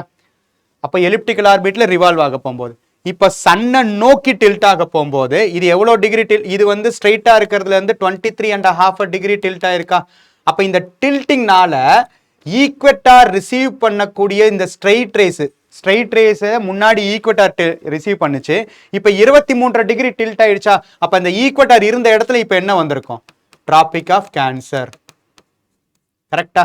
ஸோ அதனால தான் நம்ம tropic of Cancer now becomes equator. அப்போ எர்த்து கம்ப்ளீட்டா சன்னை நோக்கி டில்ட்டா இருக்க போகும்போது எந்த லாட்டிடியூட்ல மேக்ஸிமம் இன்டென்சிட்டி ஆஃப் சன்ரைஸ் இருக்குன்னு கேட்டோம்னா டிராபிக் ஆஃப் கேன்சர்ல தான்.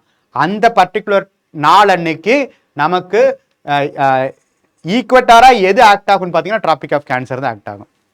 அப்போ அதே மாதிரி இப்போ இங்கே பார்த்தோம்னா சன்னை விட்டு அவேவா டில்ட் ஆயிருக்கா. அப்போ சன்னை விட்டு அவேவா டில்ட் ஆக போகும்போது எப்படி எவ்வளோ டில்ட் ஆயிருக்கும், 23.5 டிகிரி டில்ட் ஆயிருக்கும். அப்போ ஈக்வெட்டார் ரிசீவ் பண்ணக்கூடிய இந்த ஸ்ட்ரைட் ரேஸ்ல என்ன லாட்டிடியூட் இருக்கும், டிராபிக் ஆஃப் கேப்ரிகான் இருக்கும். அப்போ சன்னுடைய direct rays is travelling between tropic of Cancer and tropic of Capricorn depends upon the position of the earth during its revolution around the Sun.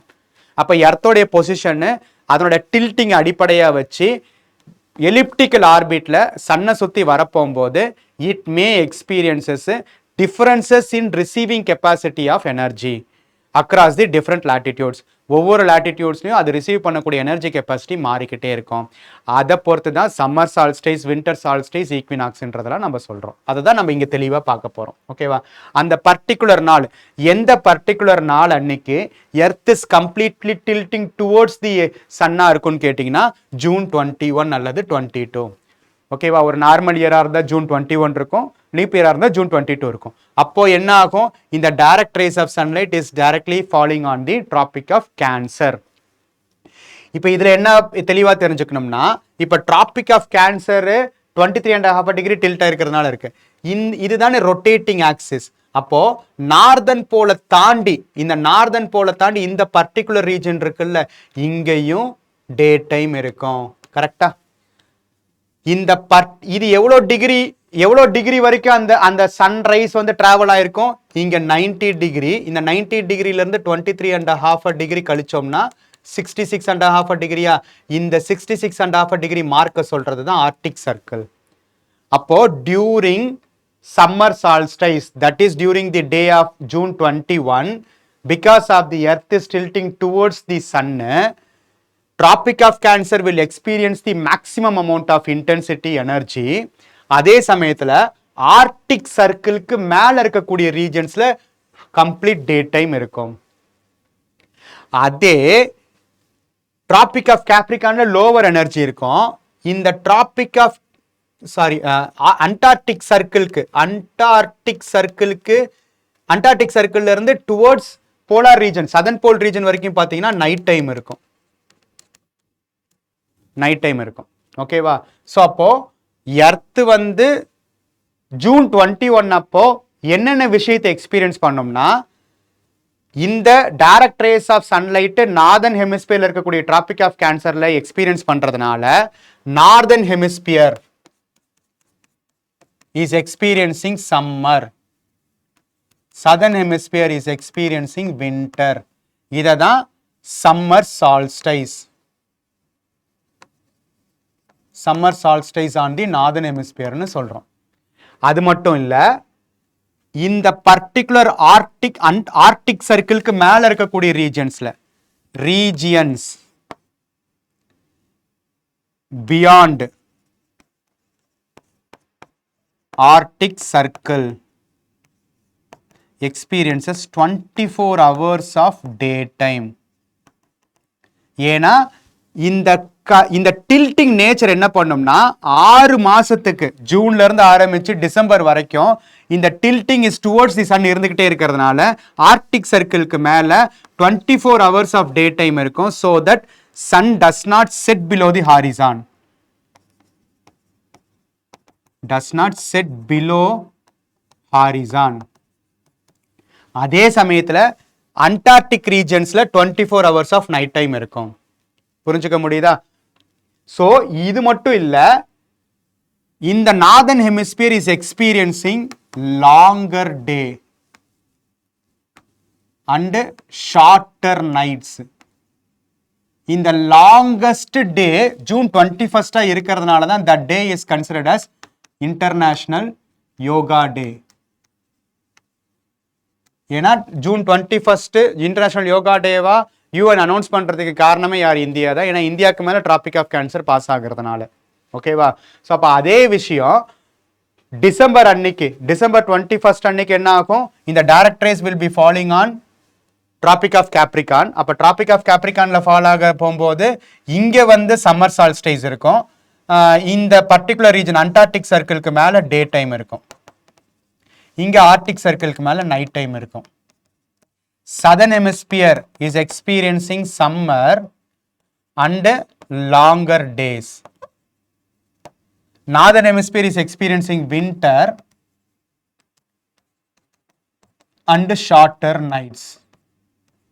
ஓகேவா? இதை தெளிவா தெரிஞ்சுக்கணும். இப்போ இதுதான் summer solstice on the northern hemisphere, winter solstice on the southern hemisphere நம்ம தெளிவா தெரிஞ்சுக்கிறோம். ஓகேவா? தென் இதுல இன்னொரு முக்கியமான ஒரு விஷயம் என்னன்னா, இந்த பர்டிகுலர் ஜூன் டு டிசம்பர் வரைக்கும் it takes around 6 months to complete its path. அந்த 6 months பாத்துல இந்த சன்னுக்கு டுவோர்ட்ஸா டில்ட் ஆயிருக்கா அல்லது அவேவா டில்ட் ஆயிருக்கான்றத பொறுத்து நமக்கு டெம்பரேச்சர் வேரியேஷன் இருக்குன்னு பார்த்தோமா. இஃப் சப்போஸ் அது சன்னை நோக்கியே டில்ட் ஆயிருக்கு அல்லது அவேவா டில்ட் ஆயிருக்கிறத பொறுத்து இல்லாம சைட்ல டில்ட் ஆயிருக்கு. ஓகேவா? இப்ப சன் இங்க இருக்கு, எர்த் இங்க இருக்கு, இப்படி டில்ட் ஆயிருக்கு அப்படின்னா, இப்படி இருக்கு, இப்படி டில்ட் ஆயிருக்குன்னா அந்த டில்ட்டிங்னால எந்த இம்பாக்டும் இருக்காது. அப்ப அந்த டில்ட்டிங்னால எந்த இம்பாக்டும் இல்லாம பேரலல் டில்ட்டிங் இருக்கக்கூடிய பொசிஷன்ஸ்ல ஆட்டோமேட்டிக்கா சன்னுடைய டைரக்ட் ரேஸ் எங்க இருக்கும்? ஈக்வட்டாருக்கு மேலதான் இருக்கும். அப்ப அந்த ஈக்வட்டாருக்கு மேல எந்தெந்த நாட்கள்ல இருக்கும்? மார்ச்லயும் செப்டம்பர்லயும் இருக்கும். இததான் ஈக்வினாக்ஸ்ன்னு சொல்றோம். ஈக்வினாக்ஸ்ன்றது என்னது? Equal amount of energy transferred between northern hemisphere and southern hemisphere. So that day டைமும் நைட் டைமும் ஆல்மோஸ்ட் ஈக்குவலா இருக்கும். ஸோ அதுல மார்ச் மாசத்துல வரத வெர்னல் ஈக்வினாக்ஸ், வெர்னல் ஈக்வினாக்ஸ்ன்னு சொல்லுவோம். செப்டம்பர் மாசத்துல வரத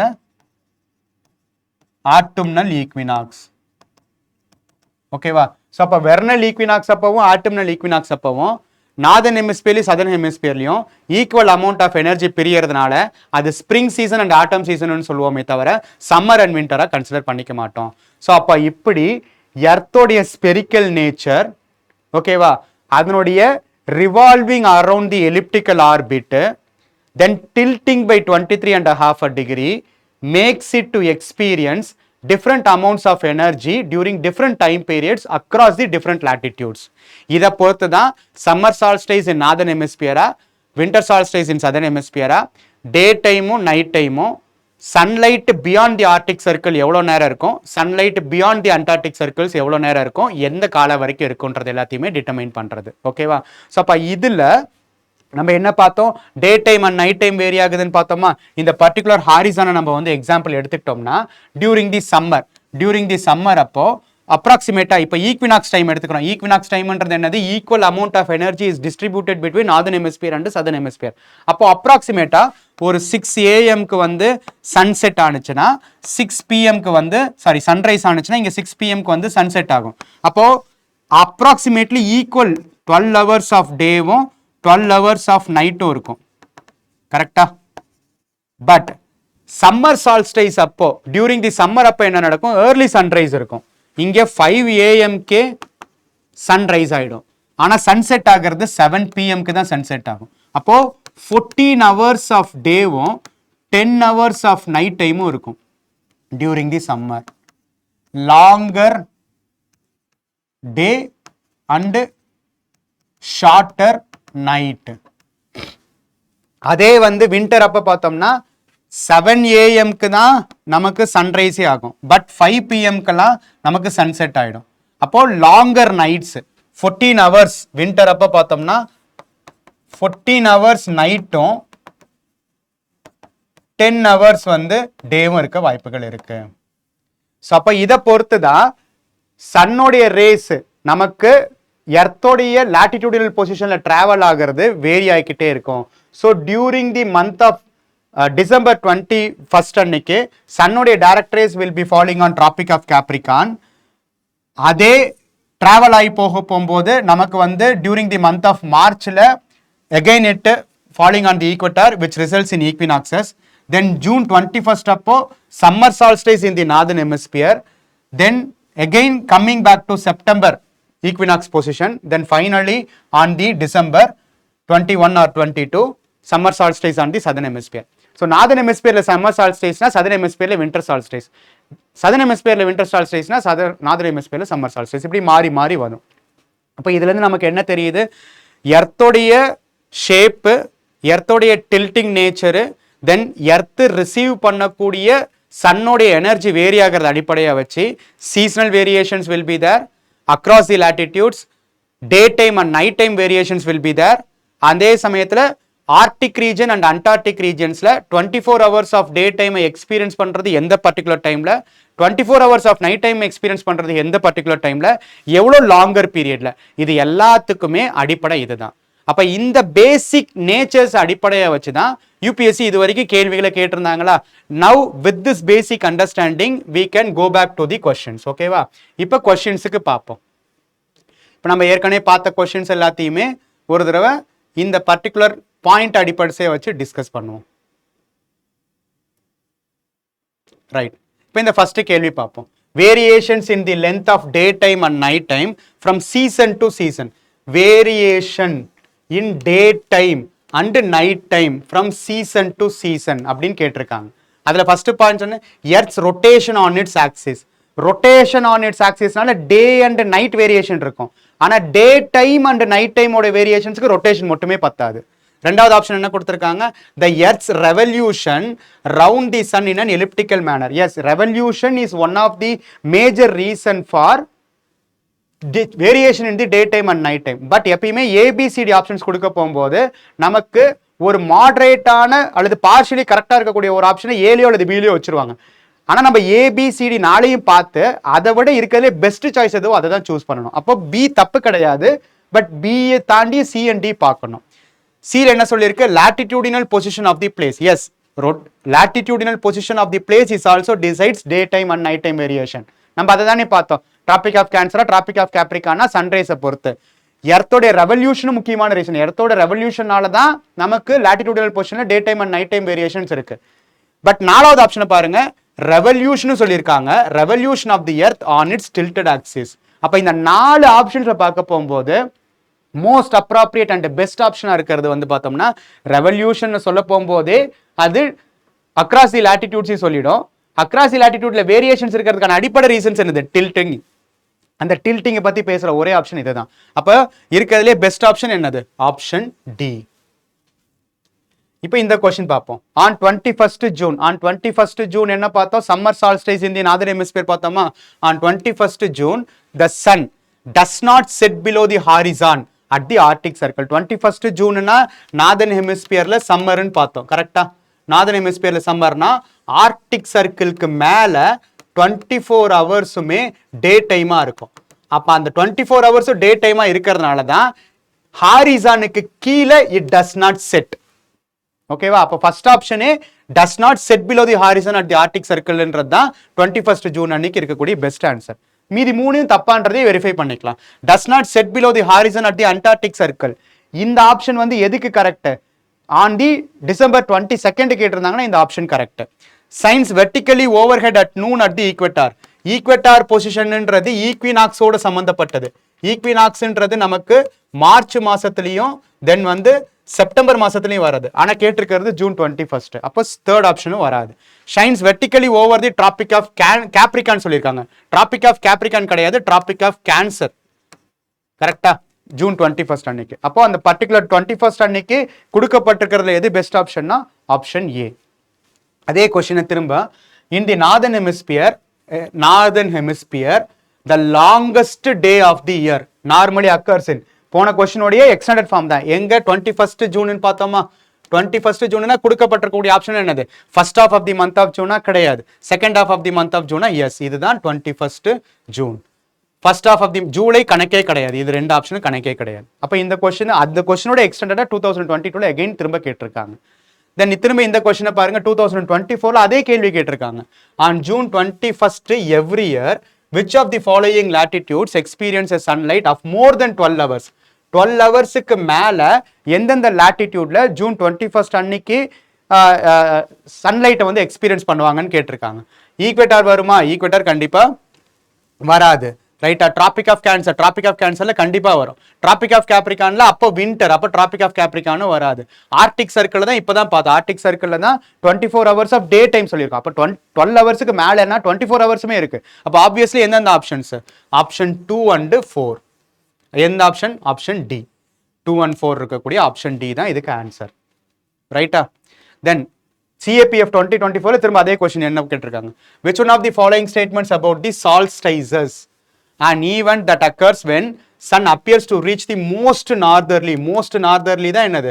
tropic of cancer or southerly tropic of capricorn is correct. The winter solstice takes place on June 21 in both the hemispheres, in both the northern hemispheres and southern hemisphere னு சொல்லிருக்காங்க. தப்பு. The winter solstice takes place on December 21 in both the hemispheres. போத்லயுமே ஒரே solstice நடக்கிறதுக்கு வாய்ப்பே கிடையாது. ஏன்னா tilting ஆயிருக்கிறதுனால ஒன்னு நார்த்ல சம்மரா இருந்தா சதன்ல விண்டரா இருக்கும், அல்லது சதன்ல சம்மரா இருந்தா நார்தன்ல விண்டரா இருக்கும். அப்ப ரெண்டு ஹெமிஸ்பியர்லயுமே ரெண்டுமே நடக்கும்ன்ற ரெண்டு ஆப்ஷனுமே டெஃபினட்டா தப்பாயிடும். சி ஆப்ஷன் பார்ப்போம். The summer solstice occurs in the northern hemisphere on June 21 and on December 21 it occurs on the southern hemisphere. இதுதானே கரெக்ட். டிசம்பர் 21 அன்னைக்கு சதர்ன் ஹெமிஸ்பியர்ல சம்மர் சால்ஸ்டைஸும் ஜூன் 21 அப்போ நார்தர்ன் ஹெமிஸ்பியர்ல சம்மர் சால்ஸ்டைஸும் இருக்கிறது தான் கரெக்ட். டி ஆப்ஷனையும் பார்த்துருவோம். The summer solstice occurs in the northern hemisphere on December 21 தப்பா கொடுத்திருக்காங்க and June 21 on the southern hemisphere. So அப்ப most best answer என்னது? Option C. Again 21 and June 21 and December 21 அடிப்படையை வச்சு இந்த கேள்வி கேட்டிருக்காங்க. இப்போ 2025ல கேட்ட இந்த கேள்வி பார்ப்போம். which of the following latitudes will experience a minimum angle of sun's rays? அப்போ கம்மியான சன் ரேஸ் எக்ஸ்பீரியன்ஸ் பண்றது எப்போ? Summer solstice in the northern hemisphere. Summer solstice in the northern hemisphere எப்போ? ஜூன் 21. அப்போ எந்த பர்டிகுலர் லாட்டிடியூட்ல இருக்கிறதுல சன்ரைஸோடைய ஆங்கிள் மினிமமா இருக்கும்? கொடுக்கப்பட்டிருக்கிறதுல எது? Tropic of Capricorn. ஏன்னா அங்க வின்டர். ஓகேவா? Then again 2024ல பாருங்க. Consider the following statements regarding the international date line. 0 டிகிரிக்கு எக்ஸாக்ட் ஆப்போசிட்ல இருக்கக்கூடிய 180 டிகிரி லாங்கிடியூட தானே நம்ம இன்டர்நேஷனல் டேட் லைன்னு பார்த்தோம். இட் இஸ் ரஃப்லி 180 degree meridian which deviates slightly east and west to avoid land areas surrounded by the Atlantic Ocean. இது வரைக்கும் கரெக்ட். இது வரைக்கும் கரெக்டாக சொல்லிட்டாங்க. ஆனால் என்ன சொல்லியிருக்காங்க? இந்த இடத்துல அட்லாண்டிக் ஓஷன் கொடுத்துருக்காங்க. It is not Atlantic ocean, it is Pacific ocean. நம்ம பார்த்தோமா? பசிபிக் ஓஷனில் இருக்கக்கூடிய ஹவாயின் ஐலண்ட்ஸ் ஒரு பக்கம். ஏன்னா அட்லாண்டிக் ஓஷன் ஆப்பிரிக்காவையும் அமெரிக்காவையும் பிரிக்கிறது. பசிபிக் ஓஷன் தான் இந்த சைடு ஏஷியாவையும் அமெரிக்காவையும் பிரிக்கிறது. பசிபிக் ஓஷன்ல தான் நமக்கு வந்து இன்டர்நேஷனல் டேட் லைன் இருக்கு. கவனமா பார்க்கணும். இது வரைக்கும் எல்லாமே கரெக்ட். பட் கடைசியில ஓஷன்ல அந்த பேரை மாத்தி கொடுத்துருக்காங்க. அப்போ ஃபர்ஸ்ட் ஸ்டேட்மெண்ட் தப்பு. The date to the east of this line, ஓகேவா the date to the east of this line ஓகேவா இப்போ இதுதான் நமக்கு வந்து ஐடியல்னு எடுத்துக்கிறோம் அப்படின்னா ஐடியலை பொறுத்த வரைக்கும் இது ஈஸ்ட் இது வெஸ்ட் ஓகேவா 24 hours earlier to the west 24 hours earlier to the west னா என்ன அர்த்தம் இப்போ ஃபார் எக்ஸாம்பிள் இந்த ஐடியலுக்கு இந்த சைடு ஐடியலுக்கு ஈஸ்டர்ன் சைடில் இருக்கக்கூடியது தான் நம்ம என்னன்னு பார்த்தோம் ஐடியலுக்கு ஈஸ்டர்ன் சைடில் இருக்கிறது நமக்கு வந்து யூஎஸ்ஏ இந்த சைடில் இருக்கிறது ஜப்பான் இது ரெண்டு எக்ஸாம்பிளாக வச்சுக்கோங்க ஈஸ்டர்ன் ஹெமிஸ்பியரோட எண்டில் இருக்கிறது தான் ஐடியலுக்கு வெஸ்டர்ன் ஹெமிஸ்பியரோட எண்ட் இருக்கிறது ஐடியலுக்கு ஈஸ்ட் அப்போ இங்கே நம்ம என்ன பார்த்தோம் இங்கே சண்டே இருக்கு அப்படின்னா யூஎஸ்ஏல என்னவா இருக்கும் சாட்டர்டேவா தானே இருக்கும் ஒரு நாள் பின்னாடி தானே இருக்கும் அதுதான் சொல்லியிருக்காங்க the date to the east of this line is 24 hours earlier than to the west சண்டேவுக்கு 24 மணி நேரம் ஏர்லியரா இருக்குமா east of this line is correct second statement is right அப்போ ஐடியல கிராஸ் பண்றதை வச்சு கேள்வி கேட்கறது ஈஸியா புரிஞ்சுக்க முடியுதா அப்போ என்னது first statement is wrong second statement is right option 2 only then அதே கேள்வி 2025ல சிஏபிஎஃப்ல பாருங்க the time at 180 degree longitude is exactly 12 hours from the 0 degree longitude irrespective of whether one travels westward or eastward from the prime meridian. Yes, prime meridian க்கு exact opposite இருக்கிறதுனால westward போனாலும் 12 hours ஆகும் eastward போனாலும் 12 hours ஆகும் அப்போ first statement is absolutely right. A person moving eastward on Tuesday again அதே கேள்வியே வேற மாதிரி கேட்டிருக்காங்க பாருங்க ஐடியலுக்கு ஈஸ்ட்வர்டு போறான் கரெக்டா ஆன் டியூஸ்டே எங்க டியூஸ்டே அன்னைக்கு போறான் count the day as Wednesday once the international date line is crossed நம்ம தான் என்ன பார்த்தோம் ஈஸ்ட்வர்டு நோக்கி போனா ஒரு நாள் கூடுமா அல்லது ஒரு நாள் குறையுமா ஒரு நாள் குறையதான் செய்யும் இங்க மண்டே இருக்கும் ஆனா இவங்க என்ன கொடுத்துருக்காங்க டியூஸ்டேல இருந்து ஐடியல்ல ஈஸ்ட்வர்டை நோக்கி நகர்ந்தான்னா அங்க வெனஸ்டே இருக்குன்னு கொடுத்துருக்காங்க வெனஸ்டே கிடையாது ஒரு நாள் கம்மியா தான் இருக்கும் மண்டேவா தான் இருக்கும் ஒருவேளை ரிவர்ஸ்ல கொடுத்திருந்தா மாறி இருக்கலாம் அப்போ second statement is wrong first statement is right option A 1 only அதே கேள்வியை தான் திரும்ப இங்க இடத்துல கேட்டிருக்காங்க if it is 31st December 2023 in New Zealand at the same time what will be the date in the Hawaiian Island and Alaska இது வந்து USA க்கு இது வந்து ஜப்பான் சைடு ஈஸ்டர்ன் மோஸ்ட் இது ஈஸ்டர்ன் ஹெமிஸ்பியர் இது வெஸ்டர்ன் ஹெமிஸ்பியர் அப்ப யோசிச்சு பாருங்க நியூசிலாந்து ஈஸ்டர்ன் மோஸ்ட் ஹெமிஸ்பியரா இருக்க போகும்போது நியூசிலாந்துல 31st டிசம்பர்னா அலாஸ்கால அல்லது ஹவாயின் ஐலாண்ட்ஸ்ல ஒரு நாள் கம்மியா தானே இருக்கும் அப்ப ஒரு நாள் கம்மியா இருக்குதுன்னா இந்த ரெண்டு பர்டிகுலர் பிளேசஸ்லயுமே ஒரு நாள் கூட இருக்குமா ஒரு நாள் கம்மியா இருக்கும் ஒரு நாள் கம்மியா இருக்கும் அப்ப எது both have 30 December 2023 இங்க 31st டிசம்பர்னா இங்க 30 டிசம்பர் தான் இருக்கும் அதே கேள்வியை தான் கேட்டிருக்காங்க தென் அகைன் 2025ல யூபிஎஸ்சில கேட்ட கேள்வி அனடேர் in Siberia and Nome in Alaska நமக்கு இந்த பேர்லாம் தெரியணும்னு அவசியம் இல்லை பட் சைபீரியா அலாஸ்கா வச்சு யோசிச்சா போதும் R a few kilometers away from each other but when people are waking up and getting set for breakfast in these cities it would be different days. Yes, இதுதான் இவ்வளவு நேரம் நம்ம பார்த்தோம் first statement is absolutely correct. When it is anadir when it is Monday in Siberia சைபீரியால மண்டேனா இங்க என்னவா இருக்கும் நோமே அலாஸ்கால again திரும்ப மண்டேக்கு முன்னாடி என்னதான் இருக்கணும் ஒரு நாள் குறைவா தான் இருக்கணும் சண்டே இருக்கணும் ஆனா இவங்க என்ன சொல்லியிருக்காங்க டியூஸ்டேன்னு கொடுத்துருக்காங்க அகைன் அந்த ஈஸ்டோட நோக்கி கிராஸ் ஆக போகும்போது டே கூடுமா குறையுதான்ற கான்செப்டை தான் கேட்டிருக்காங்க அப்போ first statement is wrong first statement is right second statement is wrong option A 1 only ஓகேவா ரைட் இப்போ நமக்கு இந்த பர்டிகுலரான கொஸ்டின்ஸு எல்லாத்துக்குமே நமக்கு கிளியரா ஒரு அண்டர்ஸ்டாண்டிங் கிடைச்சதா இதை வச்சுட்டு நம்ம அடுத்த செட் ஆஃப் டாபிக்ஸ்ல இருக்கக்கூடிய கொஸ்டின்ஸை பார்ப்போம் அடுத்த செட் என்னது insolation and terrestrial radiation in atmosphere நம்மளுடைய அட்மாஸ்பியர்ல இன்கமிங் சோலார் ரேடியேஷன் சொல்லக்கூடிய இன்சோலேஷனும் அடுத்தது இருக்கக்கூடிய டெரஸ்ட்ரியல் ரேடியேஷனும் இருக்கக்கூடிய அதனால ஏற்படக்கூடிய வித்தியாசங்கள் என்னென்ன அதை பற்றி என்னென்ன கேள்விகள் கேட்டிருக்காங்கன்னு ஃபர்ஸ்ட் கேள்விகளை பார்த்துடலாம் with reference to the earth's atmosphere 2023ல யூபிஎஸ்சில கேட்ட கேள்வி with reference to the earth's atmosphere which one of the following statements is correct? The total amount of insolation received at the equator is roughly about 10 times of that of the received at the இப்போதான் கொஞ்ச நேரத்துக்கு முன்னாடி பார்த்தோம். போலாரை விட equatorial ரீஜனில் 2.5 times தான் பார்த்தோம். At the maths போனோம்னா 3 டைம்ஸ் இருக்கலாம். ஆனால் இவங்க என்ன சொல்லியிருக்காங்க, 10 டைம்ஸ் சொல்லியிருக்காங்க. இன்ஃப்ராரெட் ரேஸ் கன்ஸ்டிடியூட் ரஃப்லி 2/3 of the insolation. Insolation incoming solar ரேடியேஷன்ன்றது ஒரு ஷார்ட் வேவ் எனர்ஜி இருக்கக்கூடிய ஒரு சோலார் ரேடியேஷன். அதில் இன்ஃப்ராரெட் ரேஸும் இருக்கும், அல்ட்ராவயலட் ரேஸும் இருக்கும், விசிபிள் லைட்டும் இருக்கும். ஆனால் அதனுடைய காம்போசிஷன் எவ்வளோ, இன்ஃப்ராரெட் ரேஸ் இன்சோலேஷன் எவ்வளோ இருக்குன்னு கேட்டிருக்காங்க. இங்கே ரஃப்லி 2/3 எவ்வளோ, 66% சொல்லியிருக்காங்க. மூணாவது statement, infrared waves are largely absorbed by water vapour that is concentrated in the lower atmosphere. நம்மளோட அட்மாஸ்பியர்ல லோவர் அட்மாஸ்பியர்ல இருக்கக்கூடிய வாட்டர் வேப்பர் இன்ஃப்ராரெட் ரேஸ் அதிகமாக அப்சர்வ் பண்ணுமா அப்படின்றத கேட்டிருக்காங்க. Infrared rays are part of the visible spectrum of the electromagnetic waves of the solar radiation. இது பேர்லேயே நமக்கு தெரியும், விப்ஜிஆர்ன்றது மட்டும் தான் விசிபிள் ஸ்பெக்ட்ரம். ரெட்டை தாண்டி இருக்கக்கூடியதான் இன்ஃப்ராரெட் ரேஸ், வயலட்டுக்கு முன்னாடி இருக்கிறது அல்ட்ராவயலட் ரேஸ். அப்போ இது ஆட்டோமேட்டிக்கலி தப்புன்னு நமக்கு பேசிக் நாலேஜ் வச்சே சொல்லிடலாம். அப்போ எர்த்தோட அட்மாஸ்பியரை கடந்து வரப்போகும்போது அல்ட்ராவயலட் ரேஸா இன்ஃப்ராரெட் ரேஸா, அது ஒவ்வொன்றும் எவ்வளோ காம்பனன்ட்ஸ் எவ்வளோ பர்சன்டேஜ் சோலார் ரேடியேஷனில் இருக்குதுன்றத கேள்வியாக கேட்குறாங்க.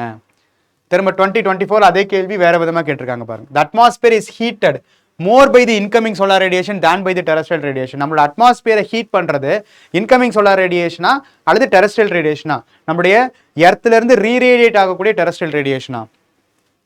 Carbon dioxide and other greenhouse gases in the atmosphere are good absorbers of long wave radiation. இந்த லாங் வேவ் ரேடியேஷன் தான் என்னது, டெரஸ்ட்ரியல் ரேடியேஷன். அந்த டெரஸ்ட்ரியல் ரேடியேஷன் அப்சர்வ் பண்ணக்கூடிய carbon dioxide and greenhouse gases. இதுக்கு முன்னாடி water vapour absorb பண்ணுதான் கேட்டிருந்தாங்க, இங்கே carbon dioxide and greenhouse gases absorb பண்ணுதான் கேட்டிருக்காங்க. இது ரெண்டும் ரைட்டா, மேலே உள்ளதுக்கு கீழே உள்ளது ரைட்டான எக்ஸ்பிளனேஷனான்றதை கேட்டிருக்காங்க. தென் 2025ல எகெயின் இந்த வருஷமும் அதே தீம்ல ரிப்பீட் ஆயிருக்கு. Without the atmosphere temperature would be well below freezing point everywhere on the earth surface. ஓகேவா, இதுல ஒரு ஆம்பிகுவிட்டிஸ் இருக்கு, நம்ம டிஸ்கஸ் பண்ணுவோம். ஓகேவா, ஸோ அட்மாஸ்பியர்னு ஒன்று இல்லைன்னா எர்த் வுட் எக்ஸ்பீரியன்ஸ் -°C, அதுல எந்த கன்ஃபியூஷன் இல்லை. பட் என்ன சொல்லியிருக்காங்கன்னா everywhere on the earth surface அப்படின்ற பாயிண்ட்டை சொல்லியிருக்காங்க. ஓகேவா, ரெண்டாவது statement, heat absorbed and trapped by the atmosphere maintains our planet's average temperature. Yes, atmosphere வரக்கூடிய ஹீட்டை ட்ராப் பண்ணதா அல்லது ரேடியேட் ஆகக்கூடிய ஹீட்டை ட்ராப் பண்ணதா அல்லது இதனுடைய இந்த ட்ராப்பிங் கெப்பாசிட்டினால நம்மளுடைய ஆவரேஜ் டெம்பரேச்சர் மெயின்டைன் பண்ணப்படுதா. Atmospheric gases like carbon dioxide are particularly good at absorbing and trapping radiation. இதுக்கு முன்னாடி தானே கேள்வி பார்த்தோம், carbon dioxide and other greenhouse gases are trapping radiation கேட்டிருந்தாங்க. அதே பாயிண்ட் திரும்ப இன்னொரு தடவை ரிப்பீட் பண்ணியிருக்காங்க. ஓகேவா, இந்த கேள்வி பாருங்க, NDAல 2024ல கேட்ட கேள்வி. இன்ஃப்ராரெட் ரேடியேஷன், அதாவது terrestrial radiation. Infrared radiations are also called heat வேவ்ஸான்னு கேட்டிருக்காங்க. Water molecules readily absorbs infrared radiations. Water vapour, water molecules அதுதானே terrestrial radiation infrared radiation absorb பண்ணுமான்னு கேட்டிருந்தாங்க. அதே கேள்வியை திரும்ப இன்னொரு ரெண்டாவது ஸ்டேட்மெண்ட்டாக கேட்டிருக்காங்க. இது ரெண்டும் ரைட்டா, ஒன்றுக்கு ஒன்று எக்ஸ்பிளனேஷன் கொடுக்குதான்றதை கேட்டிருக்காங்க.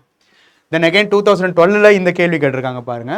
Normally the temperature decreases with increase in height from the earth surface because ஏன்னா இன்கமிங் சோலார் ரேடியேஷன் வந்து இங்கே ஹீட் பண்ணி திரும்ப இது ரீரேடியேட் பண்ணக்கூடிய ரேடியேஷன் தான் நம்ம டெரஸ்ட்ரியல் ரேடியேஷன் சொல்லுவோம். இப்போ கீழே இருந்து மேலே போக போக போக டெம்பரேச்சர் குறையும். அப்படி குறையிறதுக்கு எது காரணம்?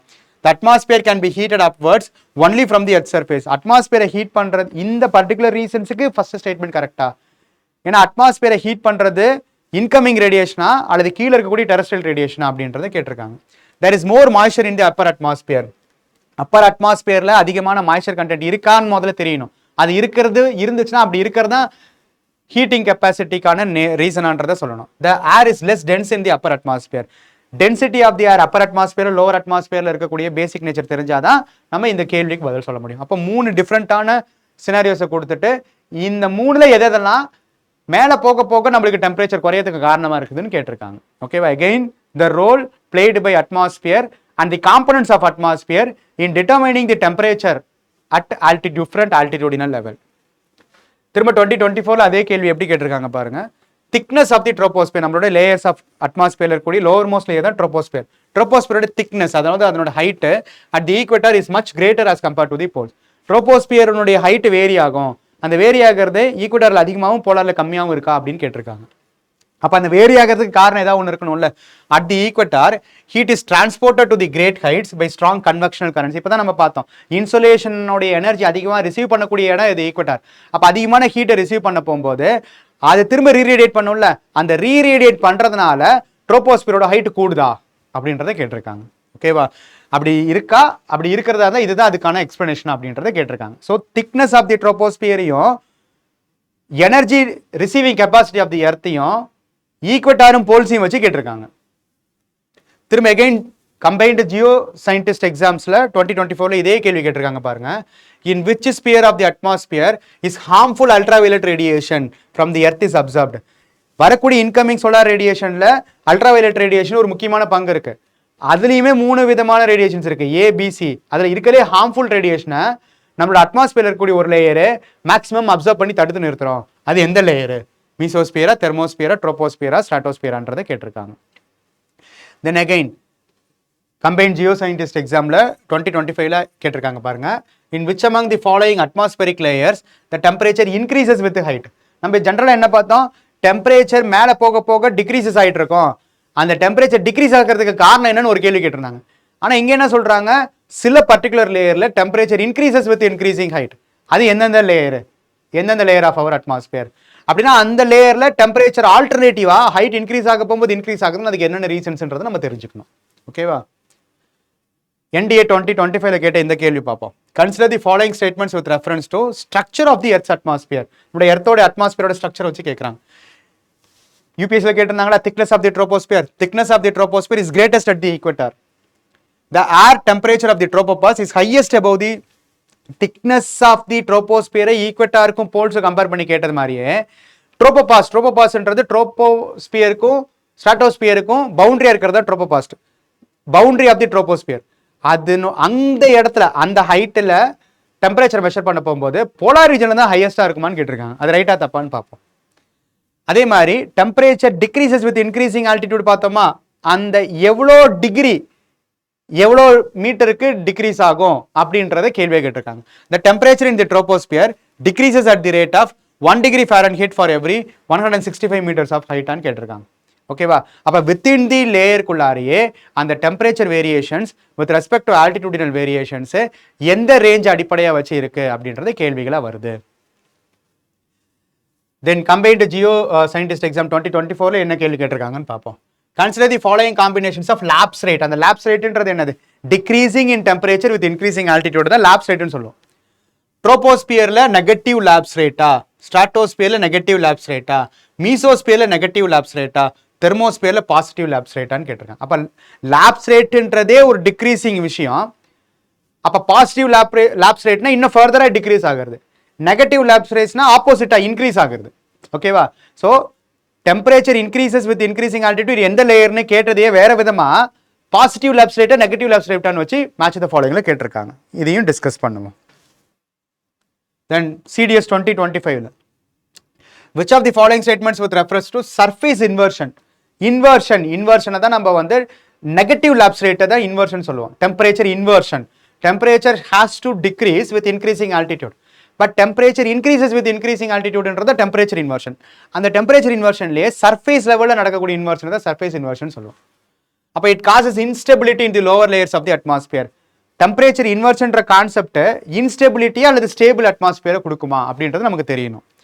This inversion is commonly last for a few hours until the sun comes up. இந்த இன்வர்ஷன்ன்றது ஒரு நார்மல் கண்டிஷன் கிடையாது. அது சன்னு இல்லாத நைட் நேரத்தில் தான் நடக்குமா, அப்படி நடக்கிறதா இருந்தால் எவ்வளோ நேரம் நடக்கும், சன் வந்துட்டு அது போயிடுமா அப்படின்றத கேட்டிருக்காங்க. அப்போ டெம்பரேச்சர் இன்வர்ஷன்ன்ற கான்செப்டை அக்ராஸ் தி லேயர்ஸை தாண்டி இது வரைக்கும் லேயர்ஸ் ஆஃப் அவர் அட்மாஸ்பியர்ல கேட்டிருந்தாங்க. இந்த கேள்வி என்ன கேட்குறாங்க, சர்ஃபேஸ் லெவலில் கேட்குறாங்க. நம்மளோட எர்த்தோட சர்ஃபேஸ் லெவலில் அந்த டெம்பரேச்சர் இன்வர்ஷன் நடக்குமா, அப்படி நடக்கிறதா இருந்தால் அது எவ்வளோ நேரம் நடக்கும் அப்படின்ற கான்செப்டை கேட்டிருக்காங்க. ஓகேவா? இப்போ இது வரைக்கும் நம்ம பார்த்த கேள்விகள்ல இருந்து நமக்கு புரியுதா, அட்மாஸ்பியரோட காம்போனன்ட்ஸ், இந்த அட்மாஸ்பியரை கடந்து தான் இன்கமிங் சோலார் ரேடியேஷன் வரணும், வந்து எர்த்தோட சர்ஃபேஸை ஹீட் பண்ணதுக்கு அப்புறம் திரும்ப ரீரேடியேட் ஆகக்கூடிய டெரஸ்ட்ரியல் ரேடியேஷனாகவும் போகணும். அப்படி இந்த அட்மாஸ்பியர்ல இருக்கக்கூடிய காம்போனன்ட்ஸ் அடிப்படையாக வச்சு வரக்கூடிய ரேடியேஷன் என்னென்ன மாதிரியான சேஞ்சஸ் அட்மாஸ்பியர்ல பண்ணணும், இந்த atmosphere again what role it plays in maintaining our temperature across the different surfaces of the earth. இந்த temperature variation with respect to altitudes எப்படி வேரி ஆகும், அப்படி வேரி ஆகிறது ட்ரோபோஸ்பியர்ல எப்படி வேரி ஆகும், ஸ்ட்ராட்டோஸ்பியர்ல வேரி ஆகும், மீசோஸ்பியர்ல எப்படி வேரி ஆகும், வித்தின் தி ட்ரோபோஸ்பியர்ல ஈக்குவட்டோரியல் ரீஜன்ல எப்படி வேரி ஆகும், போலார் ரீஜன்ல எப்படி வேரி ஆகும். அப்போ இதெல்லாத்தையும் தாண்டி இந்த variation in the temperature surface லெவலில் நடந்துச்சுன்னா அந்த கான்செப்ட் ஆஃப் டெம்பரேச்சர் இன்வர்ஷன்ன்றது என்ன கண்டிஷன்ஸ்லாம் நடக்கும் இப்படின்ற எல்லா கான்செப்ட்ஸையும் சுற்றி தான் கேள்விகள் வந்துகிட்டே இருக்கு. அப்போ இதை சுற்றி இருக்கக்கூடிய விஷயங்களை நம்ம டீட்டெயில்டாக பார்க்கலாமா? ரைட். ஃபர்ஸ்ட் நம்மளுடைய காம்போசிஷன் ஆஃப் அவர் அட்மாஸ்பியர், நம்மளோட அட்மாஸ்பியர் என்னென்ன காம்போனன்ட்ஸ் இருக்குதுன்றதை தெளிவாக தெரிஞ்சுப்போம். அட்மாஸ்பியரில் டெஃபினட்டாக என்ன இருக்குது, நம்மளோட அட்மாஸ்பியரில் ரொம்ப ரொம்ப முக்கியமான காம்போனன்ட்டான வாட்டர் வேப்பர். ஏன்னா எர்த்தோடைய surface is 2/3 is surrounded by water. அப்போ இந்த வாட்டருக்கு மேலே நம்மளுடைய இன்கமிங் சோலார் ரேடியேஷன் பட போகும்போது ஆட்டோமேட்டிக்காக அது எவாப்ரேட் ஆகுமா, அது எவாப்ரேட் ஆகக்கூடிய அந்த நீராவின்றது நம்மளோட அட்மாஸ்பியரில் ரொம்ப ரொம்ப முக்கியமான காம்போனண்ட்டாக இருக்கும். அது இல்லாமல் நம்மளோட டஸ்ட் பார்ட்டிகல்ஸ், இந்த டஸ்ட் பார்ட்டிகல்ஸும் நம்மளால் மெஷர் பண்ண முடியாது. ஆனால் dust particles is an important component of our atmosphere. இந்த டஸ்ட் பார்ட்டிகல் வாட்டர் வேப்பரும் சேர்ந்தால் தான் நமக்கு என்ன நடக்கும், கிளவுட்ஸ் ஃபார்மேஷன் நடக்கும். ரைட்டா? இதை தாண்டி நம்மளுடைய அட்மாஸ்பியரில் இருக்கக்கூடிய கேஸஸோடைய ப்ரொபோர்ஷன் நமக்கு தெளிவாக தெரியணும். ஓகேவா? அதில் நமக்கு 78% நம்மளுக்கு நைட்ரஜன் இருக்கு, செகண்ட் லார்ஜஸ்டா ஆக்சிஜன் இருக்கு. இந்த அட்மாஸ்பியர்ல இருக்கக்கூடிய கேஸஸோட காம்பனன்ட்ஸும் இப்போ இருக்கிற மாதிரியே ரைட் ஃப்ரம் பிகினிங் கிடையாது. எவல்யூஷன் ஆஃப் அவர் அட்மாஸ்பியர்னு சொல்லுவோம். எவல்யூஷன் ஆஃப் அட்மாஸ்பியர் அடிப்படையாக வச்சு இந்த காம்போசிஷன் வெவ்வேறு காலகட்டத்தில் மாறி இருக்கு. Evolution of atmosphere is associated with evolution of lithosphere. அப்போ லித்தோஸ்பியர் நம்மளுடைய எர்த்தோட சர்ஃபேஸுக்கு மேலே என்னென்ன பிளேட் டெக்டானிக் சேஞ்சஸ் நடந்தது, அந்த டெக்டானிக் சேஞ்சஸ் அடிப்படையாக வச்சு எப்படி நம்மளோட காம்போசிஷன் ஆஃப் அவர் அட்மாஸ்பியர் மாறிச்சு, அதுலேயும் எஸ்பெஷலி லிவிங் பீயிங்ஸ் உருவானதுக்கு அப்புறம் நம்மளுடைய ப்ரெசென்ட் டே காம்போசிஷன் எப்படி மாறி இருக்குன்றது ரொம்ப ரொம்ப முக்கியமான தீம். அதை நம்ம ஜியோமார்ஃபாலஜி பார்க்க போகும்போது அந்த தீமோடையும் அசோசியேட் பண்ணி பார்ப்போம். ஓகேவா? அப்போ இப்போ ப்ரெசென்ட் டேவா நமக்கு 78% நைட்ரஜனும் ஆல்மோஸ்ட் 21% ஆக்சிஜனும், தேர்ட் ஹையஸ்டா ஆர்கானும், ஃபோர்த் ஹையஸ்டா கார்பன் டை ஆக்சைடு இருக்கு. கார்பன் டை ஆக்சைடு அளவு பார்த்தோம்னா 0.03% தான். But it is a potent greenhouse gas. ஏன்னா இந்த கார்பன் டை ஆக்சைடு அண்ட் நேச்சுரலாக இருக்கக்கூடிய வாட்டர் வேப்பர், இந்த வாட்டர் வேப்பர் இது ரெண்டும் சேர்ந்து தான் நமக்கு டெரஸ்ட்ரியல் ரேடியேஷன் சொல்லக்கூடிய அவுட் கோயிங் லாங் வேவ் ரேடியேஷனை தடுத்து நிறுத்தக்கூடிய வேலைகளை பார்க்குது. அப்போ இந்த composition of our atmosphere including dust particles and water vapour is one of the important are playing a major role in increasing or decreasing the temperature in different latitudinal பொசிஷன்ஸ். ஓகேவா? இப்போ இதில் நம்மளுக்கு என்னன்னு பார்த்தோம், இந்த அட்மாஸ்பியரை கடந்து தானே நமக்கு இது எல்லாமே நடந்தாகுது. அப்போ அட்மாஸ்பியரே நமக்கு முக்கியமான லேயர்ஸை பார்த்தோம்னா லோவர் மோஸ்ட் அட்மாஸ்பியர் என்னது நமக்கு ட்ரோபோஸ்பியர். இப்போ இந்த ட்ரோபோஸ்பியரில் தான் majority of the atmospheric activities, நம்மளுடைய அட்மாஸ்பியரிக் ஆக்டிவிட்டியான வெதர் சேஞ்சஸோ கிளைமேட் ரிலேட்டடான சேஞ்சஸோ இது எல்லாமே take in place within the troposphere. அப்போ ஆல்மோஸ்ட் 90% ஆஃப் கிளவுட்ஸ் ஃபார்மேஷன் இங்கேயே முடிஞ்சிடும். ஓகேவா? இது அப்ராக்சிமேட்லி 10 to 18 கிலோமீட்டர்ஸ் ஹைட்ல இருக்கும். சர்ஃபேஸ்ல இருந்து பார்க்க போகும்போது ட்ரோபோஸ்பியர். ட்ரோபோஸ்பியருக்கு மேலே ஆல்மோஸ்ட் டில் 50 கிலோமீட்டர்ஸ் வரைக்கும் பார்த்தோம்னா நமக்கு ஸ்ட்ராட்டோஸ்பியர் இருக்கும். இந்த ஸ்ட்ராட்டோஸ்பியருடைய லோவர் மோஸ்ட் ரீஜன்ல இருக்கிறது தான் ஓசோன். ஓசோன் O3 மாலிகூல்ஸ் இருக்கக்கூடிய ஓசோன். இந்த ozone is playing an important role in trapping the incoming ultraviolet radiations. இதை கேட்டிருந்தாங்களா? வரக்கூடிய இன்கமிங் ஹார்ம்ஃபுல் அல்ட்ராவைலட் ரேடியேஷனை அப்சர்வ் பண்ணக்கூடிய வேலையை அட்மாஸ்பியர் பார்க்குமா? அப்படி அட்மாஸ்பியரில் எது பார்க்கும்னா ஸ்ட்ராட்டோஸ்பியர் பார்க்கும். ஸ்ட்ராட்டோஸ்பியரில் இருக்கக்கூடிய ஓசோன் பார்க்கும். ஓகேவா? தென் அடுத்தது இதுக்கு மேலே இருக்கிறது mesosphere. Mesosphere is mainly known for burning of meteors. ஓகேவா? நம்மளுக்கு ஆஸ்டராய்டு, நம்மளுடைய மார்ஸுக்கும் ஜூபிட்டருக்கும் இடைப்பட்ட பகுதியில் இருக்கக்கூடிய ஆஸ்ட்ராய்டு பெல்ட்டில் இருக்கக்கூடிய ஆஸ்ட்ராய்டு தனிச்சு விலக்கி வரப்பட்டுச்சுன்னா அது மெட்டியூராய்டாக இருக்கும். அந்த மெட்டியூராய்டு ஒன்ஸ் எர்த்தோட அட்மாஸ்பியருக்குள்ளார போகுந்துச்சுன்னா அந்த மெட்டியூராய்டு மீசோஸ்பியரை கடந்து தான் வரணும். அப்போ மீசோஸ்பியரில் இருக்கக்கூடிய டென்ஸ் பார்ட்டிகல்ஸ்னால ஃப்ரிக்ஷனல் ஆக்டிவிட்டிஸ்னால அது கம்ப்ளீட்லி பேர்ன் ஆகும். அப்படி பேர்ன் ஆகிறது தான் மெட்டியார்ஸ்னு சொல்லுவோம். அப்போ mesosphere is protecting the earth from the impact of the meteorites. ஓகேவா? இந்த மீசோஸ்பியருக்கு மேலே இருக்கிறது ரொம்ப ரொம்ப முக்கியமான லேயரான தெர்மோஸ்பியர். தெர்மோஸ்பியருக்குள்ளார தான் அயனோஸ்பியரும் இருக்கு, ரேடியோ ஆக்டிவ் சார்ஜ்டு அயான்ஸ். அந்த radioactive charged ions radio wave கம்யூனிகேஷனுக்கான சேட்டலைட் கம்யூனிகேஷன் அடிப்படையே இதுதான். அப்புறம் இது ரேடியோ ஆக்டிவ் சார்ஜ்டு அயான்ஸாக இருக்கிறதுனால இந்த ions ions along with magnetic poles, magnetic north and south போல்ஸில் இப்படி அந்த சோலார் ஃபிளார்ஸ் இந்த இடத்துல ஃபனல் ஷேப்ல சோலார் ஃபிளார்ஸ் வரப்போகும்போது இந்த மேக்னெட்டிக் பார்ட்டிகல்ஸ்னால இங்கே ஒரு இலுமினேட்டிங் எஃபெக்ட் நடக்கும். இதை டீட்டெயில்டாக பார்ப்போம். இலுமினேட்டிங் எஃபெக்ட் நடக்கும். இந்த இலுமினேட்டிங் எஃபெக்ட் தான் ஆரோராஸ்ன்னு சொல்லுவாங்க. இப்போ இந்த இலுமினேட்டிங் எஃபெக்ட் ஸ்பார்க்லிங் ஃபார்மில் நடக்கக்கூடிய இந்த illuminating எஃபெக்டை நார்தன் போல் ரீஜன்ஸ்லையும் சதர்ன் போல் ரீஜன்ஸ்லையும் we are experiencing. இது நடக்கக்கூடியது நார்தன் போல் சதர்ன் போல் ரீஜன்ஸில். ஆல்டிடியூட்னல் வைஸ் பார்த்தீங்கன்னா தெர்மோஸ்பியர் அல்லது அயனோஸ்பெரிக் ரீஜன்ஸில் நடக்கும். அதுக்கு மேலே பார்த்துட்டோம்னா எக்ஸோஸ்பியர். இப்போ இதில் ஒவ்வொரு லேயர்லையும் அதை இருக்கக்கூடிய காம்பனன்ட்ஸ் அடிப்படையாக வச்சு டெம்பரேச்சர் வேரியேஷன்ஸ் இருக்கும். டெம்பரேச்சர் இன்க்ரீசஸ் வித் இன்க்ரீசிங் ஆல்டிடியூடா, டெம்பரேச்சர் டிக்ரீசஸ் வித் இன்க்ரீசிங் ஆல்டிடியூடான்றதையும் நம்ம தெளிவாக தெரிஞ்சுக்கணும். அதுதான் கேள்விகளாகவும் வந்திருந்தது. ரைட்டா? ஸோ அப்படி இருக்க போகும்போது ஃபஸ்ட்டு இன்கமிங் சோலார் ரேடியேஷன் நம்ம சொல்கிறோம்ல, இன்கமிங் சோலார் ரேடியேஷன் என்ன ஃபார்மில் இருக்கும்? நமக்கு ஷார்ட் வேவ் ஹை எனர்ஜி இருக்கக்கூடிய ரேடியேஷனாக இருக்கும். அதனோட வேவ் லென்த், ஷார்ட் வேவ் லென்த்ன்ற போகும்போது almost 99.9% of energy is between these wavelength region. 200 நானோமீட்டர்லேருந்து 2500 நானோமீட்டர் வரைக்கும் இருக்கும். இதில் க்ளோஸ் டு 250 நானோமீட்டர் வரைக்கும் நமக்கு அல்ட்ரா வயலட் இருக்கும். இதுதான் விசிபிள் ஸ்பெக்ட்ரம். விப்ஜிஆர்னு சொல்கிறோம்ல, violet, indigo, blue, green, yellow, orange, red. விப்ஜிஆரில் இதில் இருக்கிறதுலே ரெட்டுக்கு வேவ் லென்த் அதிகம், இன்டென்சிட்டி கம்மி, எனர்ஜி கம்மி. வயலட்டுக்கு இன்டென்சிட்டி அதிகம், வேவ் லென்த் கம்மி. அப்போ டுவோர்ட்ஸ் இந்த சைடு போக போக போக இன்டென்சிட்டி கூடும், எனர்ஜி கூடும், வேவ் லென்த் குறையும். டுவோர்ட்ஸ் இந்த சைடு போக போக இன்டென்சிட்டி குறையும், வேவ் லென்த் கூடும். அப்போ இந்த பர்டிகுலர் ரேஞ்சில் தான் இன்ஃப்ராரெட் ரேடியேஷன் இருக்கு. இந்த இன்ஃப்ராரெட் ரேடியேஷனை ரெண்டா பண்ணுவோம். இந்த 2500 நானோமீட்டருக்குள்ளார இருக்கிறத நியர் இன்ஃப்ராரெட் ரேடியேஷன் சொல்லுவோம். அதுக்கு மேல இருக்கிறத ஃபார் இன்ஃப்ராரெட் ரேடியேஷன் சொல்லுவோம். இந்த near infrared radiation is part of insolation. Incoming solar ரேடியேஷன்ல மூணுமே இருக்கும். அல்ட்ரா வயலட்டும் இருக்கும், விசிபிள் லைட்டும் இருக்கும், இன்ஃப்ராரெட் ரேடியேஷன் இருக்கும். இந்த ஃபார் இன்ஃப்ராரெட் ரேடியேஷன் தான் நமக்கு டெரஸ்ட்ரியல் ரேடியேஷன். Terrestrial radiation. ஓகேவா? ஸோ அப்போ இந்த பர்டிகுலர் வேவ் லென்த்துக்குள்ளார இருக்கக்கூடிய ஷார்ட் வேவ்னு சொல்லக்கூடிய ஹை எனர்ஜி இருக்கக்கூடிய அல்ட்ரா வயலட் ரேடியேஷனுடைய ப்ரொப்போர்ஷன் வந்து பார்த்தீங்கன்னா நமக்கு ஆல்மோஸ்ட் 49 to 50% இன்ஃப்ராரெட் ரேடியேஷன் இருக்கும்.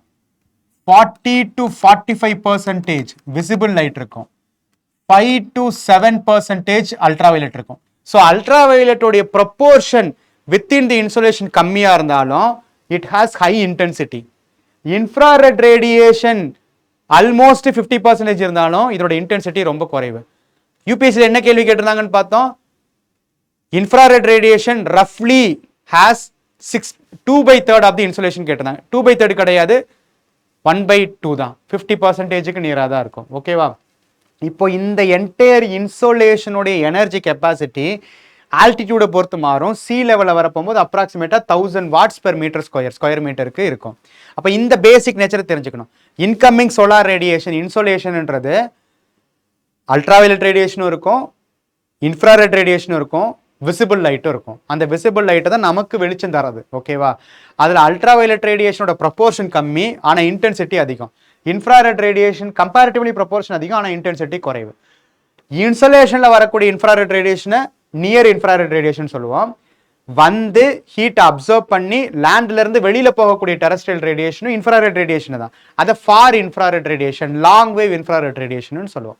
இந்த பேசிக் காம்பனன்ட்ஸ் நமக்கு தெளிவாக தெரியணும். இப்போ அதை வச்சு பார்த்தோம்னா இந்த incoming short wave solar radiation அப்படின்றது அட்மாஸ்பியரை கடந்து எர்த்தோட சர்ஃபேஸ்ல வந்து படணும். எர்த்தோட சர்ஃபேஸ் லேண்டா இருந்தா அங்க ப்ராசஸ் ஆஃப் கண்டக்ஷன் மூலியமா ஹீட் டிரான்ஸ்ஃபர் நடக்கும். வாட்டரா இருந்துச்சுன்னா by the process of convection மூலியமா ஹீட் டிரான்ஸ்ஃபர் நடக்கும். இந்த கண்டக்ஷன் அண்ட் கன்வெக்ஷன் மூலியமா ஹீட் அப்சர்வ் பண்ணுனா லேண்டும் வாட்டரும் திரும்ப அந்த ஹீட்டை ரீஎமிட் பண்ணுமா? அப்படி ரீஎமிட் பண்ணக்கூடிய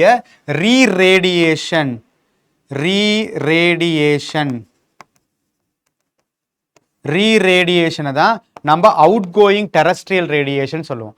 இந்த out going long wave terrestrial radiation is mostly infrared in nature. ஓகேவா?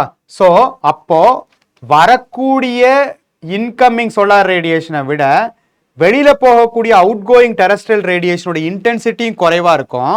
அதை விட இதுக்கான சோர்ஸ் இங்கே தான் இருக்கும், லேண்ட்ல இருந்து தானே. ஏன்னா atmosphere is heated only by the surface of the எர்த்னு ஒரு ஸ்டேட்மெண்ட் பார்த்தோம்ல. இங்க இருந்து ஹீட் ஆகிறதுனால மேக்ஸிமம் டெம்பரேச்சர் வந்து சர்ஃபேஸில் இருக்கும். இப்போ ஃபார் எக்ஸாம்பிள் இங்கே 30 டிகிரி செல்சியஸ் இருக்குதுன்னா மேலே போக போக போக 25 டிகிரி செல்சியஸ் 20 டிகிரி செல்சியஸ்னு மேலே போக போக போக டெம்பரேச்சர் குறையும். அப்படி அந்த டெம்பரேச்சர் குறையிறத தான் நம்ம நார்மல் லாப்ஸ் ரேட்டுன்னு சொல்கிறோம். இந்த நார்மல் லாப்ஸ் ரேட்டுன்றது ஆன் அன் ஆவரேஜ் என்னன்னா எவ்ரி 165 மீட்டர்ஸுக்கு 1 டிகிரி செல்சியஸ் குறையும். ஓகேவா? அல்லது 1 கிலோமீட்டருக்கு 6.5 டிகிரி செல்சியஸ் குறையும். எங்க அப் டு ட்ரோபோபாஸ் வரைக்கும் இது ஒரு ஆவரேஜ் கணக்கு. ட்ரோபோபாஸ் வரைக்கும் இதுதான் normal lapse rate. Temperature decreases with increasing altitude. அதே டெம்பரேச்சர் இன்க்ரீசஸ் வித் இன்க்ரீசிங் ஆல்டிடியூடா இருந்துச்சுன்னா அதுதான் நெகட்டிவ் லாப்ஸ் ரேட். இதை தானே கேட்டிருந்தாங்க. Temperature increases with increasing height or altitude. Positive lapse ரேட்னா குறையிறது, ஃபர்தரா குறையிறது. நெகட்டிவ் லாப்ஸ் ரேட்னா டெம்பரேச்சர் கூடுறது வித் இன்க்ரீசிங் ஹைட். இந்த இந்த இந்த இந்த நம்பர்ஸை வச்சு கேள்வி கேட்டிருந்தாங்களா? ஓகேவா? ஸோ அப்போ இதுதான் பேசிக். நம்மளுடைய இன்கமிங் சோலார் ரேடியேஷன் எப்படி வருது, அட்மாஸ்பியரை கடந்து வருது, அட்மாஸ்பியரை கடந்து வரப்போகும்போது அந்த இன்சுலேஷனுக்குள்ள என்னென்ன காம்பனன்ட்ஸ் இருக்கு, வந்து எர்த்தோட சர்ஃபேஸில் பட்டதுக்கு அப்புறம் in what form it is reradiating. அந்த ரீரேடியேட் ஆகிறது லாங் வேவ் டெரஸ்ட்ரியல் ரேடியேஷனாக இருக்கு. அந்த லாங் வேவ் டெரஸ்ட்ரியல் ரேடியேஷனை அப்சர்வ் பண்ணக்கூடிய வேலையையும் இன்கமிங் சோலார் ரேடியேஷன் இருக்கக்கூடிய ஹார்ம்ஃபுல்லான அல்ட்ராவயலட் ரேடியேஷனை தடுக்கிறதையும் பார்க்குற 2% யாரு? நமக்கு ஓசோனும் கிரீன் ஹவுஸ் கேஸஸும். ஓகேவா? ஸோ ஸ்ட்ராட்டோஸ்பியரில் இருக்கக்கூடிய ஓசோன், இந்த O3 மாலிகுல்ஸோட முக்கியமான வேலையை என்னன்னா, நமக்கு வரக்கூடிய அல்ட்ராவயலட் ரேடியேஷன் இருக்குல்ல, இந்த அல்ட்ராவயலட் ரேடியேஷன் 3 ஃபார்ம்ல வரும். Ultraviolet A, ultraviolet B and ultraviolet C. இதில் இருக்கிறதுலே மோஸ்ட் ஹார்ம்ஃபுல்லான ரேடியேஷன் இந்த அல்ட்ராவயலட் ரேடியேஷன், சி ரேடியேஷன் தான்.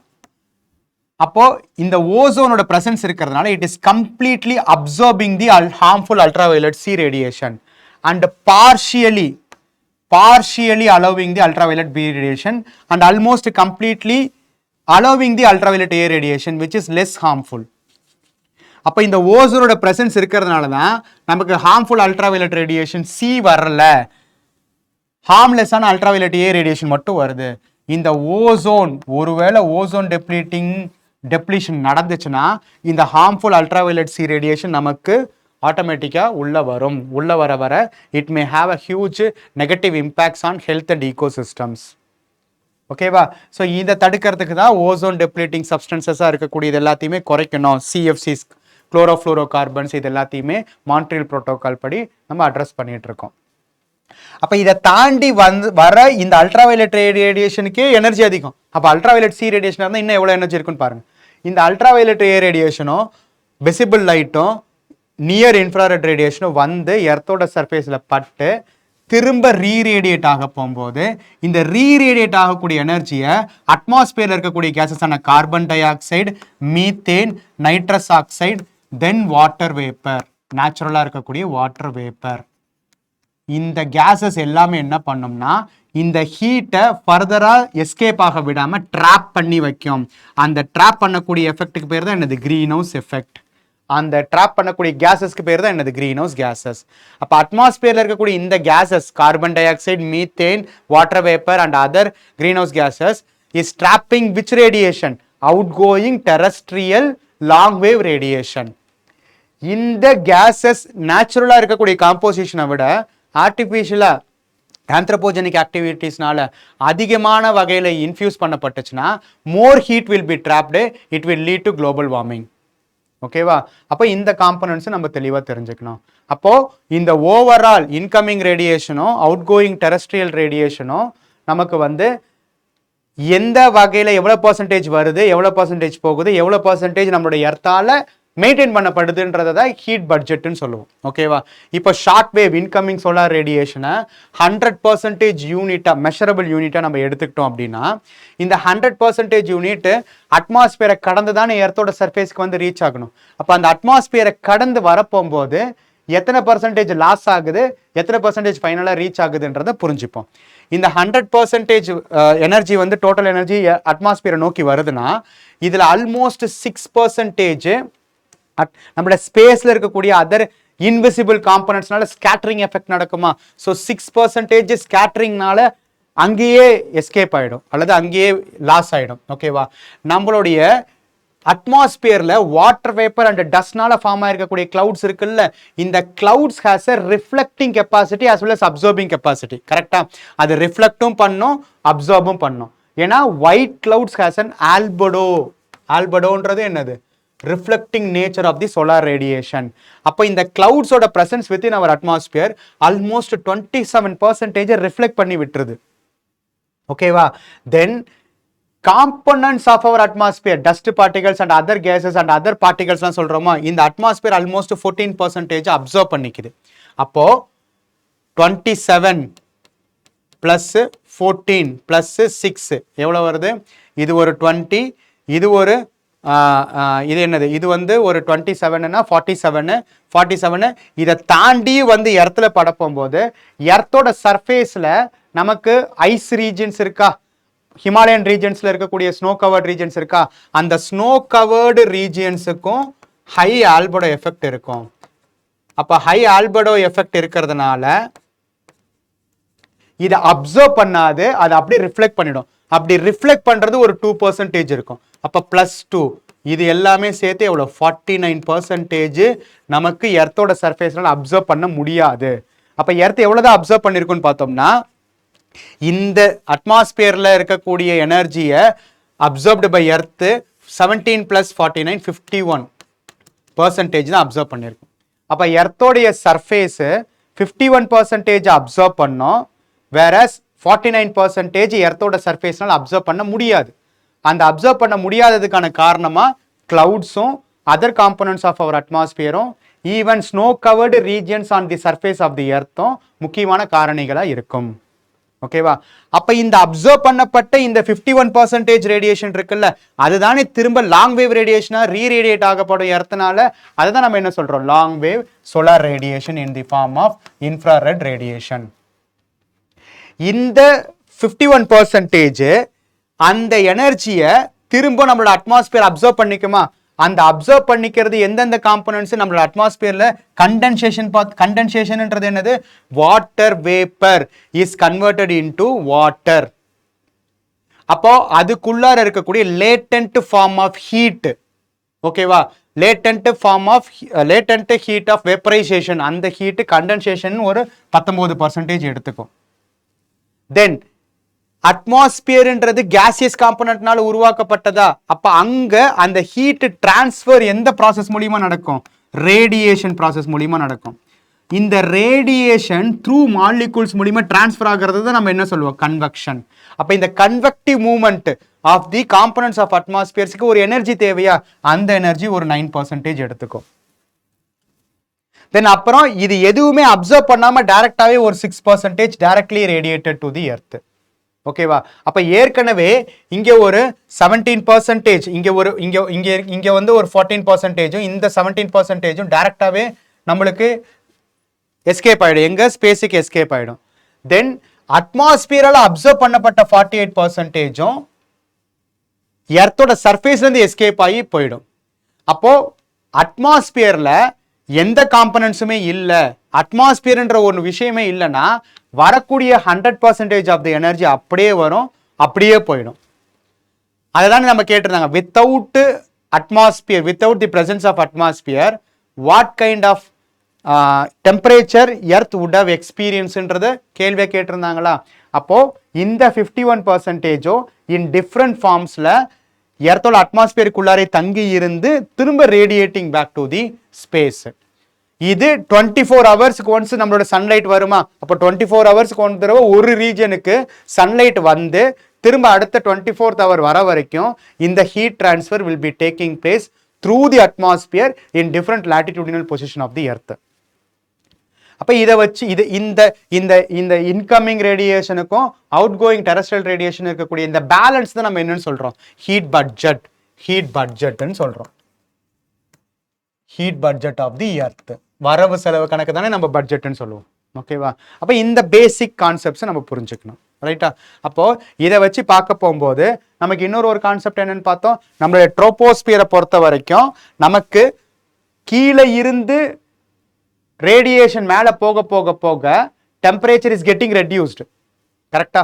ஏன்னா நம்மளுடைய troposphere, that is the lower most layer of our atmosphere, is experiencing normal lapse rate. அப்போ அந்த நார்மல் லாப்ஸ் ரேட் எக்ஸ்பீரியன்ஸ் பண்ணுறதுனால ஹைட்டு கூட கூட கூட டெம்பரேச்சர் குறைஞ்சிக்கிட்டே வரும். At the level of tropopause. ட்ரோபோபாஸ்ல ஈக்குவட்டாரில் என்ன நடக்குது, போலாரில் என்ன நடக்குதுன்னு பார்ப்போம். இப்போ equatorial region is experiencing high amount of இன்சோலேஷனா, அப்போ மோர் ஹீட் வில் பி தேரா. மோர் ஹீட் இருக்கிறதுனால வார்மர் ஏர் எக்ஸ்பேண்ட் ஆகுமா? வார்மர் ஏர் எக்ஸ்பான்ஸ். இந்த எக்ஸ்பான்ஷனால ட்ரோபோஸ்பியரோட height will be maximum at the equator. whereas if we take the case of polar regionல நமக்கு சர்ஃபேஸ் லெவல்ல சப்ஜீரோ லெவல் டெம்பரேச்சர் இருக்கும். அப்போ ஏற்கனவே இந்த ஏர் கோல்டர் டென்சர் ஏரா இருக்கும். அப்போ இந்த ஹைட் வந்து ரொம்ப லோவரா இருக்கும். இங்க அரௌண்ட் 10 கிலோமீட்டர் இருந்துச்சுன்னா இங்க 18 கிலோமீட்டர் வரைக்கும் போகிறதுக்கு வாய்ப்பு இருக்கு. So, அப்ப variation in the height of the troposphere between the equatorial region and polar region is due to the variation in the insolation capacity across the equatorial and polar regions. இதைதானே கேட்டிருந்தாங்க. ட்ரோபோஸ்பியரோட height will be maximum at the equator, minimum at the poles. ஆனா இதுல ரொம்ப தெளிவா ஒண்ணு பார்க்கணும். Height variation அடிப்படையை வச்சு temperature இருக்காது. இங்க சர்ஃபேஸ் லெவல்ல மேக்ஸிமம் டெம்பரேச்சர் இருக்கும். ஆனா மேல போக போக போக டெம்பரேச்சர் குறைஞ்சிக்கிட்டே வருமா? Tropopause level at equatorial ரீஜன்ல around நமக்கு வந்து பார்த்தோம்னா -90 டிகிரி செல்சியஸ் டெம்பரேச்சர் இருக்கும். ஆனா அதே போலார் ரீஜன் எடுத்துட்டோம்னா போலார் ரீஜனுடைய ஹைட் ரொம்ப கம்மி. அப்போ மேல போக போக போக டெம்பரேச்சரோட டிக்ரீசஸ்னஸ் குறையும். அதே சமயத்தில் ஸ்ட்ராட்டோஸ்பியர், இந்த ட்ரோபோபாஸ்க்கு அடுத்தது ஸ்ட்ராட்டோஸ்பியர். ஸ்ட்ராட்டோஸ்பியரோட லோவர் மோஸ்ட் ரீஜன்ல நமக்கு ஓசோன்ஸ் இருக்கும். அப்போ ஓசோனுடைய பிரசன்ஸும் ஓசோனுடைய இன்ஃப்ளூயன்ஸும் ஓசோனால ட்ராப் பண்ணப்படக்கூடிய அல்ட்ராவயலட் ரேடியேஷனுடைய இன்ஃப்ளூயன்ஸும் lower height of the tropopause at the polar ரீஜனும் makes this region to experience maximum temperature in the tropopause.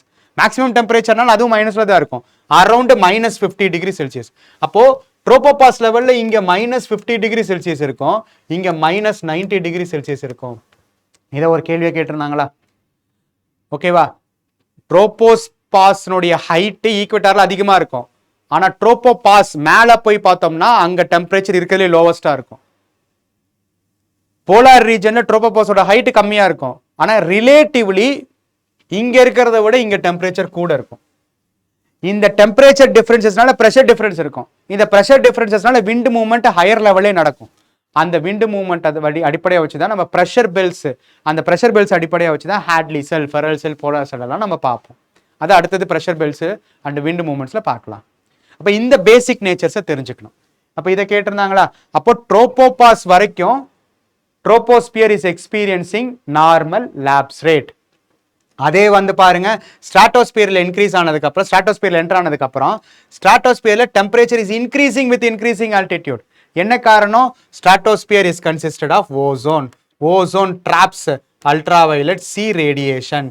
இது ஹை எனர்ஜி இருக்கக்கூடிய ரேடியேஷன். அப்ப ஹை எனர்ஜி இருக்கக்கூடிய ரேடியேஷன் இருக்கக்கூடிய ஸ்ட்ராட்டோஸ்பியர்ல ஆட்டோமேட்டிக்கா டெம்பரேச்சர் கூடுமா? Temperature increases with increasing altitude. Negative lapse rate. அதே மீசோஸ்பியர்ல அந்த மாதிரி எந்த காம்பனண்ட்டும் கிடையாது. So again temperature decreases with increasing altitude, normal lapse rate. அதே தெர்மோஸ்பியர் எடுத்துக்கிட்டோம்னா, தெர்மோஸ்பியர் நம்ம என்ன பார்த்தோம்? அயான்ஸ் இருக்கு, charged active ions which is further highly charged by solar flares and winds. அப்போ அயான்ஸ் வந்து ரேடியோ ஆக்டிவ்லி சார்ஜ் அயான்ஸா இருக்கிறதுனால அதனால அந்த லேயர்ல டெம்பரேச்சர் கூடலாமா? அந்த டெம்பரேச்சர் கூடுறதுனால தான் இதுக்கு பேர் தெர்மோஸ்பியர். அயனோஸ்பியர்ல இருக்கக்கூடிய அயான்ஸ்னால டெம்பரேச்சர் கூடுறதுனால it is called as thermosphere. So temperature increases with increasing altitude. அப்போ இது என்னது? again negative lapse rate.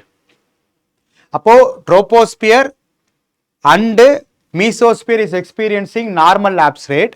Stratosphere because of ozone, thermosphere because of radioactive charged ions experiencing negative lapse rate.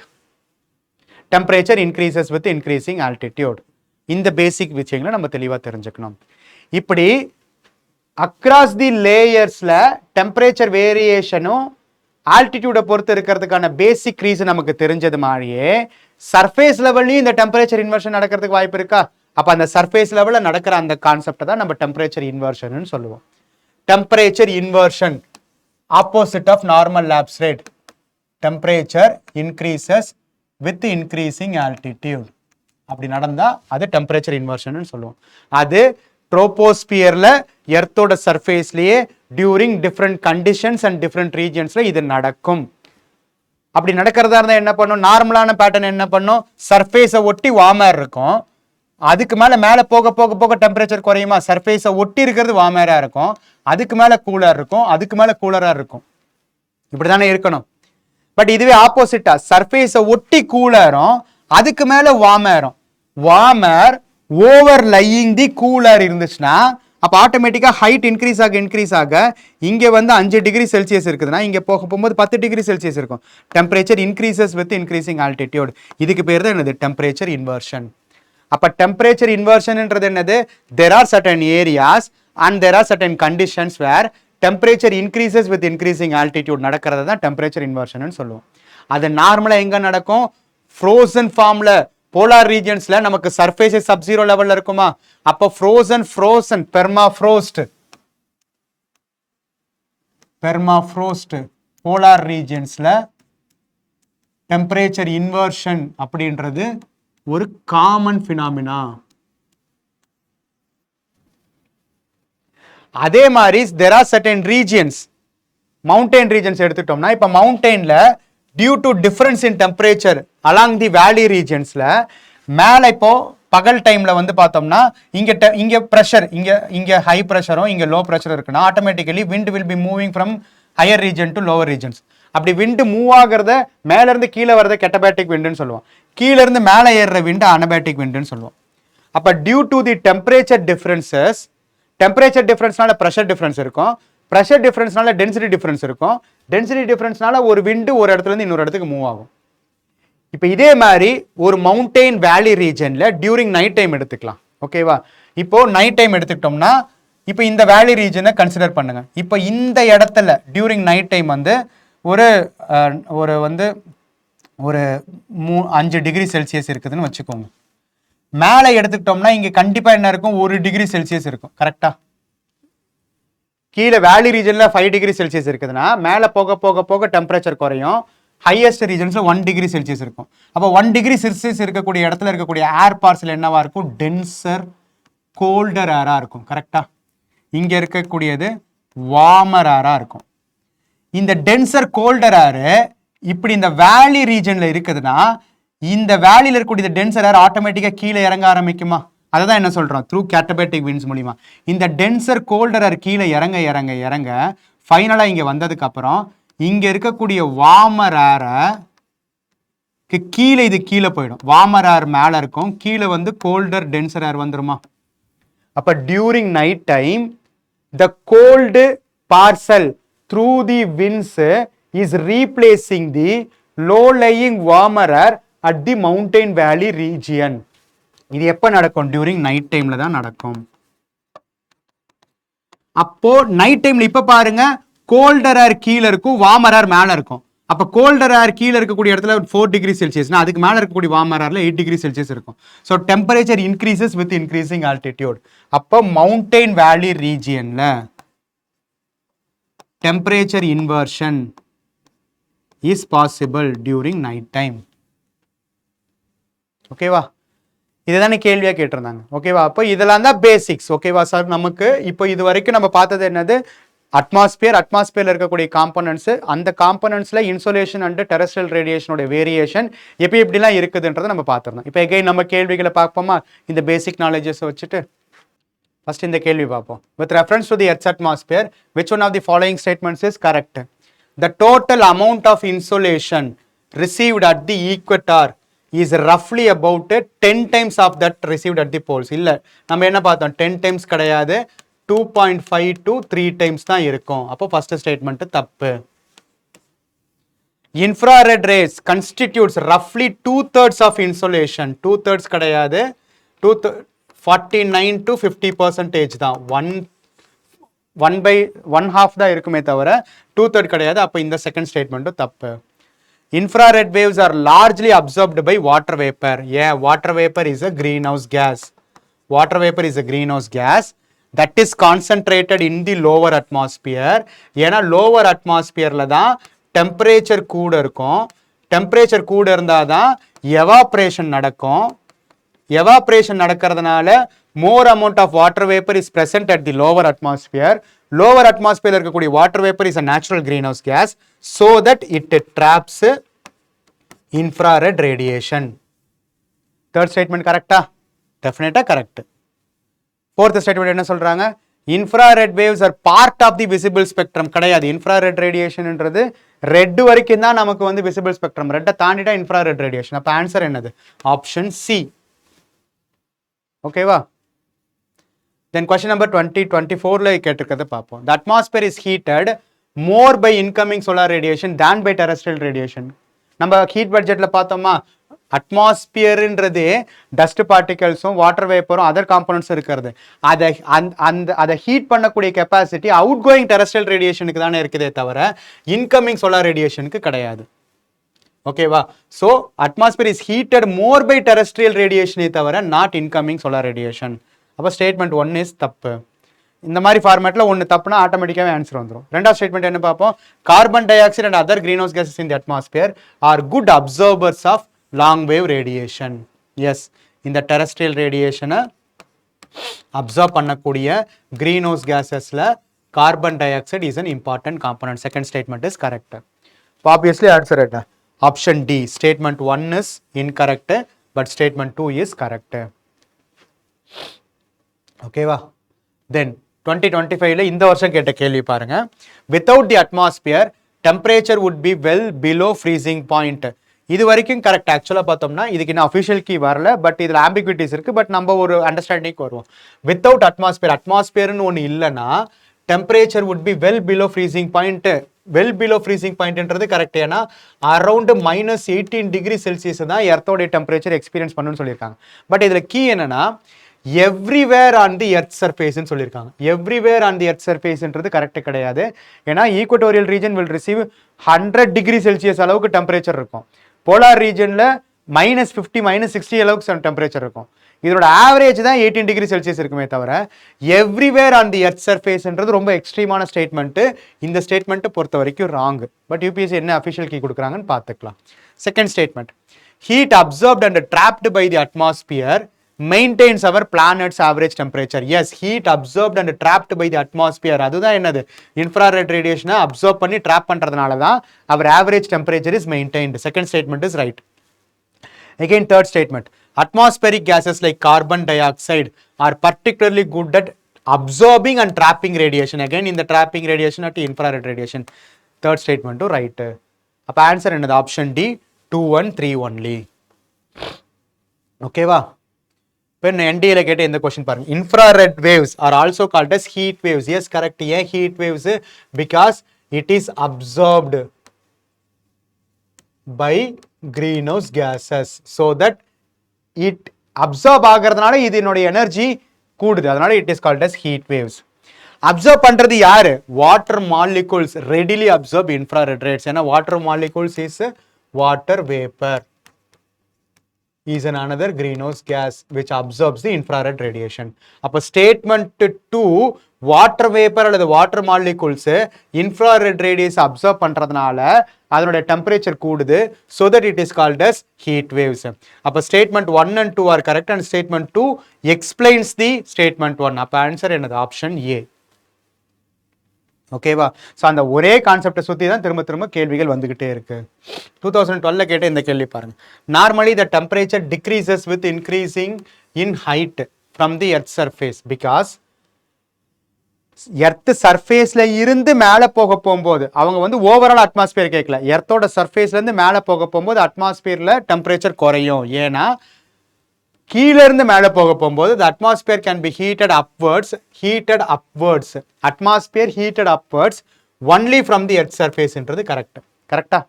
அட்மாஸ்பியரை upward heat பண்றக்கூடிய capacity எதுக்கு இருக்கு? சர்ஃபேஸ்ல இருக்கக்கூடிய terrestrial ரேடியேஷனுக்கு தான் இருக்கு.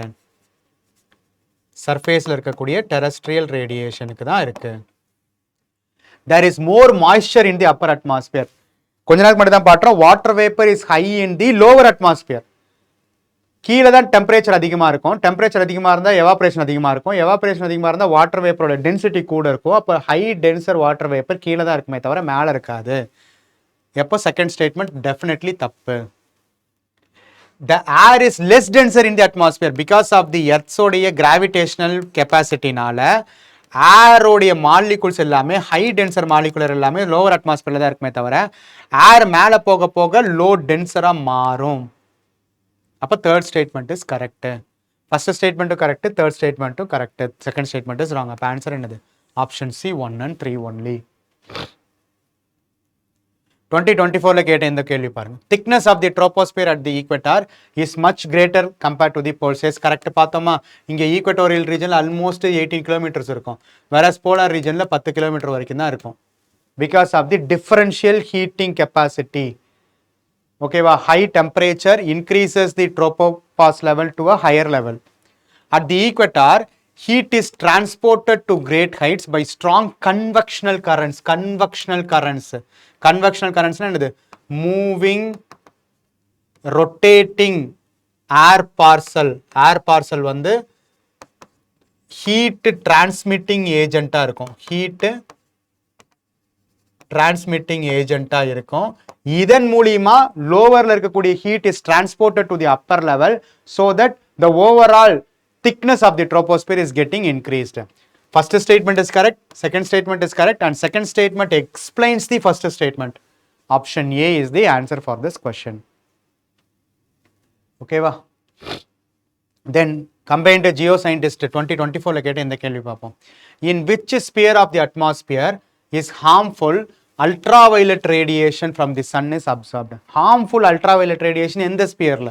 ஸ்ட்ராட்டோஸ்பியர்ல இருக்கக்கூடிய ozone. ஓகேவா? Then 2025 கேட்ட இந்த கேள்வி. In which among the following atmospheric layers the temperature increases with height? Temperature increases with height. Negative lapse rate. கரெக்டா? நெகட்டிவ் லாப்ஸ் ரேட் எங்க ஸ்ட்ராட்டோஸ்பியர்லையும் தெர்மாஸ்பியர்லையும். இது பிகாஸ் ஆஃப் அயான்ஸ், இது because of ozone. Then NDA 2025 with reference to structure of Earth's atmosphere, thickness of the troposphere is greatest at the equator. Correct. The air temperature of the tropopause is highest above the poles. இதுதானே பார்த்தோம். இங்கே ஏர் temperature வந்து பார்த்தோம்னா -90 degree Celsius வரைக்கும் போயிடும். ஆனால் இங்கே -50 degree Celsius தான் இருக்கும். அப்போ போலார் ரீஜனில் because of lower height air temperature at the tropopause is highest and lowest at the equator. The temperature in the troposphere decreases at the rate of 165 meter of height-க்கு correct. ஆனால் என்ன சொல்லியிருக்காங்க? இந்த யூனிட்டை கவனமாக பார்க்கணும். 1 டிகிரி ஃபாரன்ஹீட்னு சொல்லியிருக்காங்க. No, 1 degree Celsius per 165 metres. ஓகேவா? அப்போ தேர்ட் ஸ்டேட்மெண்ட் தப்பு. தேர்ட் ஸ்டேட்மெண்ட் ரெண்டுமே தப்பு. ஆப்ஷன் என்னது? Option B 1 and 2 only. கரெக்டாக அந்த யூனிட்ஸை கவனமாக பார்க்கணும். ஓகேவா? ஸோ அப்போ இது அகெயின் சிஜிஎஸ்ல 2024 கேட்டிருக்காங்க. Consider the following combinations of lapse rate in relation to atmospheric region. Troposphere negative lapse ரேட்டா? தப்பு. ஸ்ட்ராட்டோஸ்பியர் நெகட்டிவ் லாப்ஸ் ரேட்டா? ரைட்டு. ஏன்னா ஸ்ட்ராட்டோஸ்பியரில் பிகாஸ் ஆஃப் ஓசோன் இன்க்ரீஸ் ஆகும். மீசோஸ்பியரில் நெகட்டிவ் லாப்ஸ் ரேட்டா? தப்பு. தெர்மோஸ்பியரில் பாசிட்டிவ் லாப்ஸ் ரேட்டா? தப்பு. தெர்மோஸ்பியர்லையும் என்னது? Negative because of ions. அப்போ 4ல் எது மட்டும் தான் கரெக்ட்? 1 மட்டும் தான் correct. How many of the combinations given above is are correct? 4ல் 1 மட்டும் தான் கரெக்ட். Option A 1 only. ஓகேவா? Then which among the following statements with respect to surface inversion? is correct. It causes instability in the lower layers of the atmosphere. Actually, inversion என்றது என்னது? Surface is covered by cold layer. Cold air இருக்கக்கூடிய இடத்துல எப்பயுமே stable, calm conditions தானே இருக்கும். ஏன்னா அது more denser-ஆ இருக்கும். அப்போ atmospheric instability is associated with warm air தானே தவிர cold air கிடையாது. அப்போ surface inversion இருக்கிறப்போ cold air இருக்கும். cold air அப்போ instability இருக்குன்ற ஸ்டேட்மெண்ட் தப்பு. The inversion commonly lasts for a few hours until the sun comes up. நம்ம கொஞ்ச நேரத்துக்கு முன்னாடி பார்த்தோமா, மவுண்டைன் வேலி ரீஜன்ஸ்லயோ அல்லது டியூ ஃபார்மேஷன் ஆகக்கூடிய ரீஜன்ஸ்லயோ சன் வர வரைக்கும் இந்த இன்வர்ஷன் இருக்கும். சன் வந்துருச்சுன்னா again normal inversion, normal temperature lapse rate தான் இருக்குமே தவிர டெம்பரேச்சர் இன்வர்ஷன் கான்செப்ட் இருக்காது. Second statement is correct, first statement is wrong. Option B 2 only. ஓகேவா? அப்போ இதுல இருந்து நம்மளுக்கு இந்த கான்செப்ட்ஸோடைய அண்டர்ஸ்டாண்டிங்ஸ் எல்லாமே தெளிவா தெரியுதா? தென் அடுத்தது ஃபைனலா இந்த கான்செப்ட்ஸ் அடிப்படையை வச்சு clouds is a form of கண்டென்சேஷனால் நடக்குது. அது மாதிரி கிளவுட் ஃபார்மேஷன் மாதிரி வேற என்னென்ன ஃபார்ம்ஸ் ஆஃப் கண்டென்சேஷன் இருக்குதுன்றதை பார்த்துருவோம். அதை கேட்ட கேள்விகள் பார்ப்போம். இதுலேயே இருக்க கான்செப்ட்ஸ் தான். With reference to water vapour, which of the following statements is are correct? It is a gas, the amount of which decreases with altitude. Water vapour height மேலே போக போக டிக்ரீஸ் ஆகுமா? அதுதானே கேட்டிருந்தேன். இதுக்கு முன்னாடி பார்த்துடணும். It's percentage is maximum at the poles. Water வேப்பர்ன்றதே டெம்பரேச்சர் அதிகமாக இருக்கிறது அடிப்படையாக வச்சு இருக்கிறது. அப்போ டெம்பரேச்சர் அதிகமாக இருக்கிறது ஈக்குவட்டாரில் இருக்குமா போலார் ரீஜனில் இருக்குமா? அப்போ போலார் ரீஜனில் தான் இருக்கும். ஓகேவா? The jet aircrafts fly very easily and smoothly in the lower stratosphere. What could be the appropriate explanation? There are no clouds or water vapor in the lower stratosphere. There are no vertical winds in the lower stratosphere. ஓகேவா? So vertical wind மூவ்மெண்ட்னா என்னது? மேல இருந்து கீழே நகரக்கூடிய convective movements of winds. ஓகேவா? சைடில் போனால் horizontal wind movement, மேலேயும் கீழே நடந்துச்சுன்னா vertical wind movement. Vertical wind மூவ்மெண்ட்டும் இல்லை, கிளவுட்ஸும் இல்லை, ஏன்னா வாட்டர் வேப்பர் அங்கே இல்லை. அப்படின்றதுனால தான் ஜெட் ஏர்கிராஃப்ட்ஸ் ஈஸியாக பறக்க முடியுதான்னு கேட்டிருக்காங்க. Yes, absolutely correct. Identify the cloud on the basis of the following characteristics related to it. என்ன cloudன்றதை கேட்டிருக்காங்க. அதோட ஃபார்மா சொல்லியிருக்காங்க. They look like cotton wool. They exist in patches and have flat base. அதோட altitude பொறுத்து சொல்லியிருக்காங்க. They are generally formed at a height of 4 to 7 kilometre. அவ 3 கேரக்டரிஸ்டிக்ஸை கொடுத்துட்டு இந்த கொடுத்துருக்கிறதுல எந்த பர்டிகுலர் கிளவுடுக்கான கேரக்டரிஸ்டிக்ஸ் இதுன்றதை ஸ்பெசிஃபிக்காக கேட்டிருக்காங்க. தென் அதே கேள்வி NDAல 2024 எப்படி கேட்டிருக்காங்கன்னு பாருங்க. Clouds are classified on the basis of altitude and their form. இப்போ முன்னாடி கேட்டது தானே. According to their altitude, they are classified as high, middle and low clouds. Altitude அடிப்படையை வச்சு high clouds, middle clouds, low cloudsன்னு 3 வகையாக பிரிக்கிறோம். அதில் ஸ்ட்ரேட்டஸ், நிம்போஸ்ட்ரேட்டஸ் அண்ட் ஸ்ட்ரேட்டோக்யூமுலஸ்ன்றது ஹை கிளவுட்ஸ். ஸோ அப்போ அதனோட ஃபார்மு, அதனுடைய ஸ்ட்ரக்சரு, அதனோட ஹைட்டு, அதனோட ஆல்டிடியூடை பொறுத்து கிளவுட்ஸை கிளாஸிஃபை பண்ணுவோமா? அப்படி கிளாஸிஃபை பண்ணுறதுல இந்த டிஃப்ரெண்ட் டைப்ஸ் ஆஃப் கிளவுட்ஸ் எந்தெந்த கேட்டகரிக்குள்ள வருதுன்னு கேட்டிருக்காங்க. இது அப்படியே நம்மளுடைய 2022 யூபிஎஸ்சியில் எப்படி கேட்டிருக்காங்கன்னு பாருங்க. High clouds primarily reflect solar radiation. High clouds solar ரேடியேஷனை பிரைமரியாக ரிஃப்ளெக்ட் பண்ணோம், அதனால இட் கூல்ஸ் தி எர்த் சர்ஃபேஸான்னு கேட்டிருக்காங்க. அதே மாதிரி லோ கிளவுட்ஸ் ஹை கிளவுட்ஸ்ன்ற 2 விதமாக பார்த்தோமா. லோ கிளவுட்ஸோடைய நேச்சர் என்ன? Low clouds have high absorption of infrared radiation emanating from the earth surface and thus cause a warming effect. அதோட net effect, high clouds ஓட net effect global warming கூட்டுமா குறைக்குமா? low clouds ஓட net effect global warming கூட்டுமா குறைக்குமா? இது ரெண்டையும் அடிப்படையை வச்சு கேட்டிருக்காங்க. ஓகேவா? அப்போ அதனுடைய ஹைட்டு, அதனுடைய நேச்சரு, அதை பொறுத்து அது இன்கமிங் ரேடியேஷனுக்கும் அவுட் கோயிங் ரேடியேஷனுக்கும் என்ன மாதிரியான கேரக்டரிஸ்டிக்ஸை இன்ஃபியூஸ் பண்ணோம், அதன் மூலியமா என்ன சேஞ்சஸ் நடக்குதுன்றதை பார்க்கலாம்.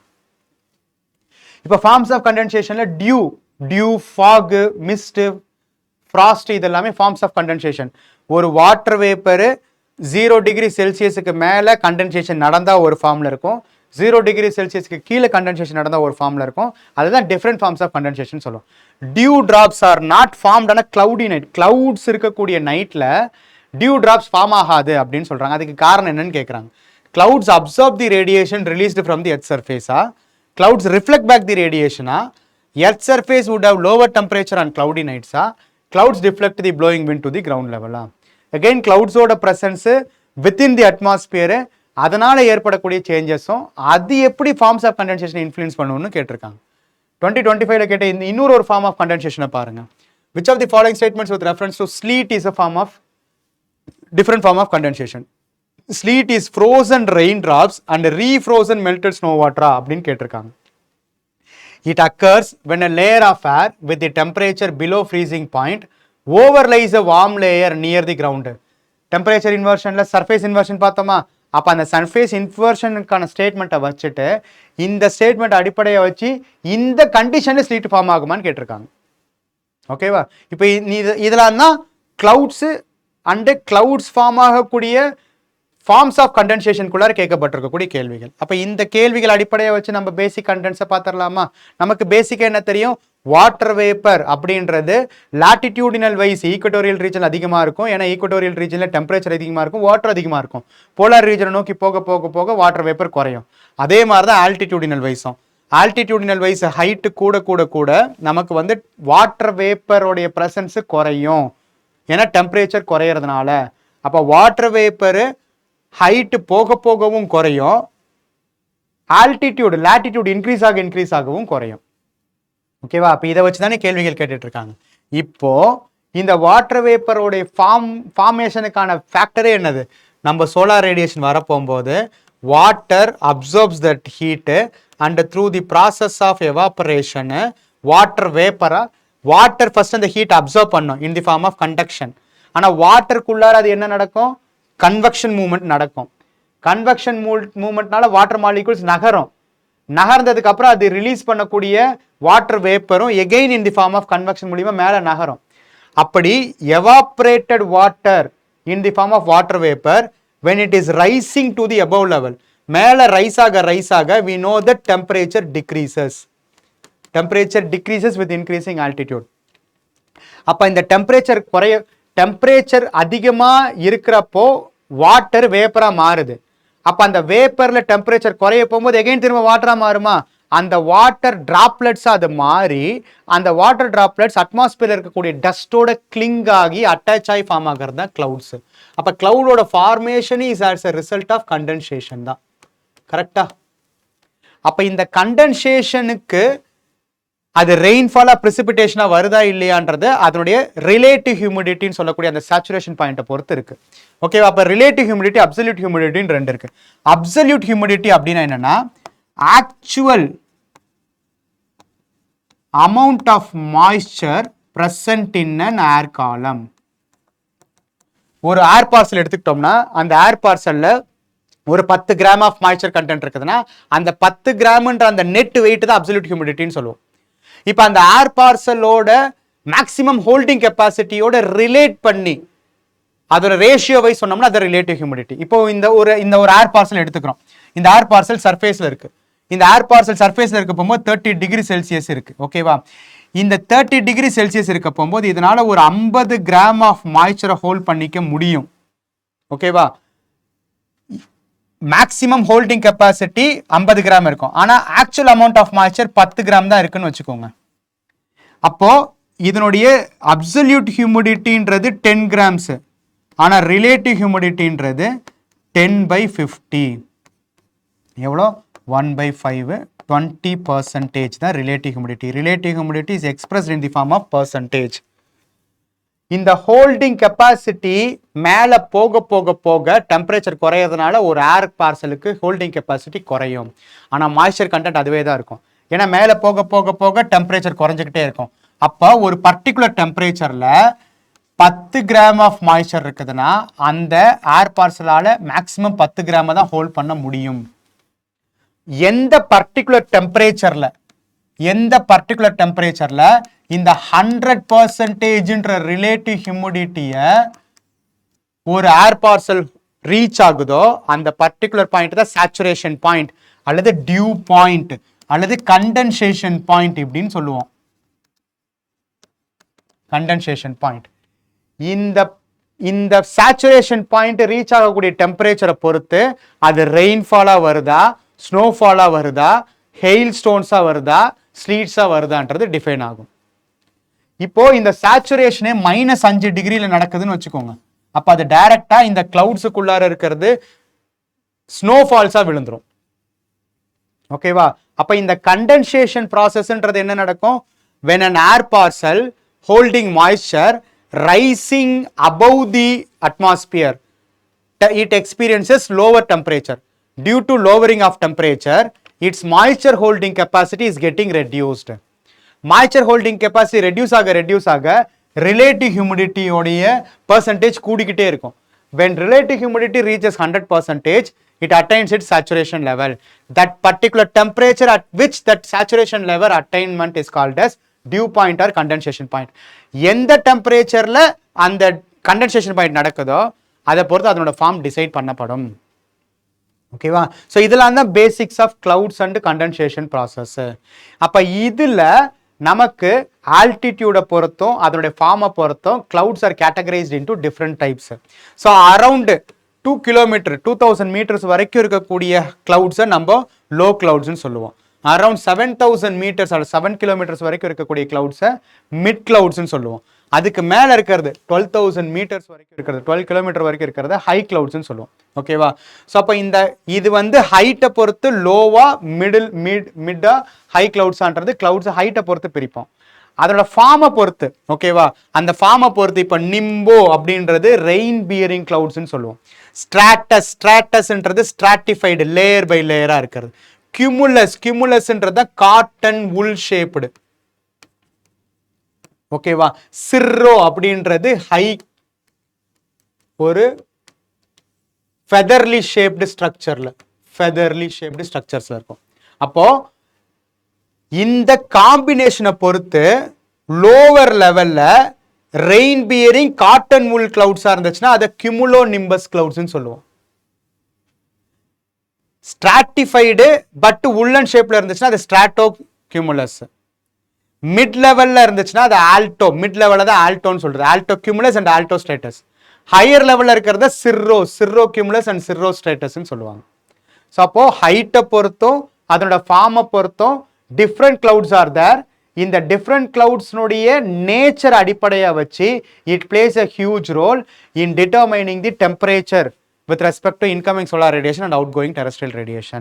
இப்போ இதில் ஹை கிளவுட்ஸ்ன்னு சொல்கிறோம்ல இந்த சிர்ரஸ் கிளவுட்ஸ், இந்த ஹை கிளவுட்ஸ்ன்னு சொல்லக்கூடிய சிர்ரஸ் கிளவுட்ஸ் எல்லாமே மோஸ்ட்லி ஐசி பார்ட்டிகல்ஸ்னால ஃபார்ம் ஆனதாக இருக்கும். ஏன்னா இதனோட ஹைட் அதிகம் இல்லை, இந்த ஐசி பார்ட்டிகல்ஸாக இருக்கிறதுனால இதனோட டென்சிட்டி ரொம்ப குறைவாக இருக்கும். High clouds are thinner clouds, ஒரு ஐசி பார்ட்டிகல்ஸ்னா இருக்கும். இந்த தின்னர் கிளவுட்ஸ்னோட நேச்சர் என்ன பண்ணோம்னா இன்கமிங் சோலார் ரேடியேஷனை அதனால தடுத்து நிறுத்த முடியாது.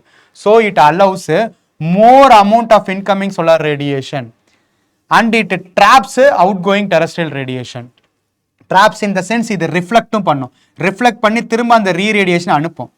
அப்போ இந்த கிளவுட்ஸ்னோட பிரசன்ஸ்னால அதிகமான ஹை எனர்ஜி இருக்கக்கூடிய சோலார் ரேடியேஷன் உள்ள வரும்.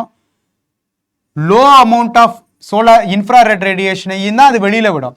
அப்போ நெட் எஃபெக்ட் வந்து பார்த்தீங்கன்னா it warms the earth surface. High கிளவுட்ஸ்னோட நேச்சரும் அதனோட ஹைட்டோ அதனோட கேரக்டரிஸ்டிக்ஸ்னால அது அதிகமான ஷார்ட் வேவ் இன்கமிங் ரேடியேஷனை விட்டுரும் compare to the amount of trapping capacity of the long wave radiation. இதே long wave radiation low clouds எடுத்துக்கிறோம். லோ கிளவுட்ஸா டென்சர் கிளவுட்ஸா, ஏன்னா லோவரா இருக்கும் போது மாய்ஸ்சர் கண்டென்ட் அதிகமாக இருக்கும், மாய்ஸ்சர் கண்டென்ட்டும் அதிகமாக இருக்கும், டஸ்ட்டும் அதிகமாக இருக்கும், டென்சிட்டியும் கூட இருக்கும். அப்போ இந்த tensor nature and white colour nature என்ன பண்ணும்னா இன்கமிங் ரேடியேஷனை மேக்ஸிமம் ரிஃப்ளெக்ட் பண்ணிடும். எப்படி ஓசோன் வந்து ஹார்ம்ஃபுல் அல்ட்ராவயலட் ரேடியேஷனை தடுத்து நிறுத்துதோ அந்த மாதிரி லோ கிளவுட்ஸ் ஹை எனர்ஜி இருக்கக்கூடிய அல்ட்ராவயலட் ரேடியேஷனை தடுத்து நிறுத்துறோம். Even though it reradiates the long wave radiation. Long wave ரேடியேஷனை இது ரீரேடியேட்டும் பண்ணும், அப்சர்வும் பண்ணும். ஆனால் இதை ரீரேடியேட் பண்ணக்கூடிய எனர்ஜி லெவலை கம்பேர் பண்ண போகும்போது இது ரிஃப்ளெக்ட் பண்ணக்கூடிய எனர்ஜி லெவல் கம்பேரிசன் அதிகம். அப்போ நெட்டாக பார்த்தோம்னா it cools the earth surface. ஓகேவா? அப்போ low clouds reflects more number of incoming high energy short wave radiation so that it cools the earth surface. whereas high clouds are almost transparent to the incoming solar radiation which is high energy radiation. அப்போ net effect it warms the earth surface. ஓகேவா? So இப்போ இதுதான் கிளவுட்ஸோட formation, different types of clouds and the different types of clouds high clouds low clouds high clouds net effect earth warm பண்ணனுமா cool பண்ணனுமா low clouds net effect warm பண்ணனுமா cool பண்ணனுமான்றது தான் UPSC கேட்டிட்டே இருக்காங்க ஓகேவா அப்ப இதுல different forms of condensation நான் சொன்னேன்ல 0 degree celsius க்கு மேல இருந்துச்சுனா அது water formல இருக்கும் 0 degree celsius க்கு கீழ இருந்துச்சுனா அது snow formல இருக்கும் அப்படி different forms இருக்கிறது தான் surface ஒட்டியே land ஒட்டியே cloud ஆவே ஃபார்ம் ஆகாம landல இருக்கக்கூடிய land ஒட்டி இருக்கக்கூடிய moisture content அப்படியே தண்ணியா மாறுச்சு அதுதான் dew mountainous regionsல surface ஒட்டி ஒரு lower level clouds மாதிரி ஃபார்ம் ஆகிறது mist mountains தவிர plain regions ஃபார்ம் ஆகிறது fogs டைரக்டாவே அந்த condensation precipitation rainfall விழுவும் அந்த precipitation 0 degree celsius க்கு கீழ hail stones ஆவும் விழலாம் snowfall ஆவும் விழலாம் இப்படி different forms of condensation decide பண்றது என்னது the temperature at which it attains the saturation point ஓகேவா அப்ப dew எடுத்துக்கிட்டோம்னா water droplets dewன்றது என்னது நமக்கு அது early morningல தானே dew formations இருக்கும் dew or water droplets deposited on the cool surfaces of solid objects like stones grasses and leaves என்னென்ன கண்டிஷன்ஸ்ல அது நடக்கும் டெம்பரேச்சர் இன்வர்ஷனுக்கு எந்தெந்த கண்டிஷன்ஸ்ல ஃபேவரபிளா இருக்கோ அங்க எல்லாத்துலயுமே நமக்கு dew formationஸ்க்கு clear skies என்னது cloudless skies அப்போ அதிகமான ஹீட் லேண்ட் ரீரேடியேட் பண்ணிடும் அப்போ சீக்கிரம் கூல் ஆயிடும் calm air high relative humidity and cold longer nights இது எல்லாமே என்ன பண்ணும் சர்ஃபேஸோட ஹீட்டை மேக்ஸிமம் எமிட் பண்ண வச்சிரும் அப்ப கம்பேரிட்டிவ்லி சர்ஃபேஸ் ரிசீவ் பண்ண ஹீட்டை விட அது ரேடியேட் பண்ண ஹீட் அதிகமா இருக்கும் so automatically it results in cooling of the surface in the cooling will results in dew formation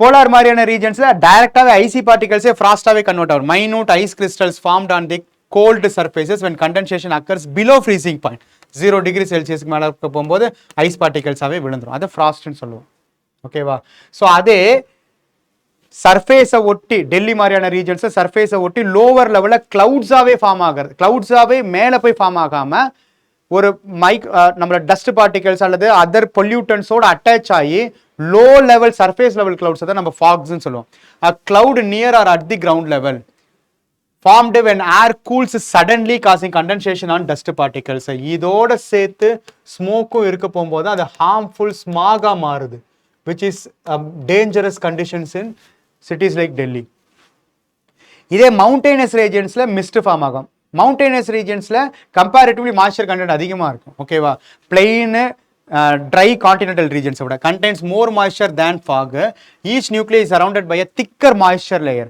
visibility பொறுத்து பார்க்க போகும்போது fog has poor visibility and often close to zero fog அது especially smog conditions உருவாயிடுச்சுனா எதிரில இருக்கிறதே தெரியாது mist comparatively greater than fog but also reduced overall அப்ப mistன்றது moisture content அதிகமா இருக்கும் fogன்றது moisture content குறைவா இருக்கும் mist mostly forms on the mountainous regions fogs mostly forms on the continental dense regions ஏன்னா continental dense இப்போ டெல்லின்றது வந்து கோஸ்டல் கிடையாது inter continental ரீஜன்ஸ்ல எஸ்பெஷலி டியூரிங் டிசம்பர் அண்ட் ஜனவரியில லோவஸ்ட் டெம்பரேச்சர் அட்டைன் பண்ண போகும்போது ஃபாக் ஸ்மாக்ன்றது ஒரு மோஸ்ட் டெட்ஃபுல் காம்பினேஷன்ஸா இருக்கும் ஓகேவா ஸோ அதே விழுவுறது ஃபால் ஆகிறது தான் நம்ம precipitation சொல்லுவோம் precipitation in rain drop water droplets விழுந்துச்சுன்னா அது rainfall precipitation in the form of water droplets condensed water or droplets grow in size and fall due to gravity அதே 0 degree celsius க்கு கீழ micro particles இருந்துச்சுன்னா அது snowfall precipitation in the form of fine flakes or snow ஓகேவா occurs when temperature is below 0 degree celsius and water vapor condenses directly into icy crystals to form snowflakes ஓகேவா டைரக்டாவே அது அப்போ அது condensation நடக்கிறதே என்னது ஒரு -5 டிகிரியில் நடக்கும் அப்போ அது வாட்டரா எப்படி டிராப் ஆகும் ஓகேவா இப்போ இதுல ரெண்டு ஃபார்ம் இருக்கு ஸ்லீட் அண்ட் ஸ்லீட் தானே கேள்வி கேட்டிருந்தாங்க ஒரு வார்ம் லேயர் இருக்கு ஓகேவா ஒரு வார்ம் லேயர் இருக்கு அதுக்கு கீழே ஒரு கோல்டு லேயர் இருக்குதுன்னா இந்த கோல்டு லேயர் -10 டிகிரி செல்சியஸ் இருக்கும் இப்போ இந்த வார்ம் லேயர்லேயே கண்டென்சேஷன் நடந்துரும் கண்டென்சேஷன் நடக்க போகும்போது இந்த வார்ம் லேயர் ஒரு 5 டிகிரி செல்சியஸ் இருக்குதுன்னு வச்சுக்கோங்களேன் கண்டென்சேஷன் நடக்க போகும்போது இது வாட்டர் டிராப்லெட்ஸாக தான் இருக்கும் ஆனால் இந்த வாட்டர் டிராப்லெட்ஸ் இந்த கோல்டு லேயரை தாண்டி சர்ஃபேஸுக்கு வரப்போகும்போது this water droplets is refrozen and falling in the form of icy particles, that sleet ன்னு சொல்லுவோம். Frozen raindrops are refrozen melted snow water when warm air above freezing point overlays the cold air below freezing point near the ground. Rain or melted snow solidifies into small ice pellets as it passes through the colder layer. இது water droplets colder லேயரை கடக்க போகும்போது icy பார்ட்டிகல்ஸாக மாறும். ஆனால் within the கிளவுட்ஸ்குள்ளாரே high concentrated கிளவுட்ஸ்குள்ளாரையே continuous convection of water droplets which results in formation of larger pellets of ice particles. அப்படி அந்த pellets of ice particles டைரக்டாக வந்து விழுவுறது தான் ஹெயில் ஸ்டோன்ஸ் சொல்லுவோம், ஆலங்கட்டி மலைகள் சொல்லுவோம்ல. Rounded solid pieces of ice with multiple concentric layers. Rain water passes through colder atmospheric layer. Repeated upward and downward movement within the cloud itself adds layers of ice to the hailstone before it falls to the grounds. அப்போ இதெல்லாம் தான் different forms of condensation. Dew, frost, fog, mist, sleet, hailstones. ஓகேவா? அப்போ இது எல்லாமே என்னது கிளவுட்ஸோட இன்னொரு formations. அப்போ கிளவுட்ஸினுடைய ஃபார்மேஷன் ப்ராசஸுக்கு கீழே என்னென்ன காம்பனன்ட்ஸ் இருக்குதுன்றதை நம்ம டீட்டெயில்டாக பார்த்துட்டோமா? இதை வச்சுட்டு நம்ம கொஷின்ஸை பார்ப்போம்.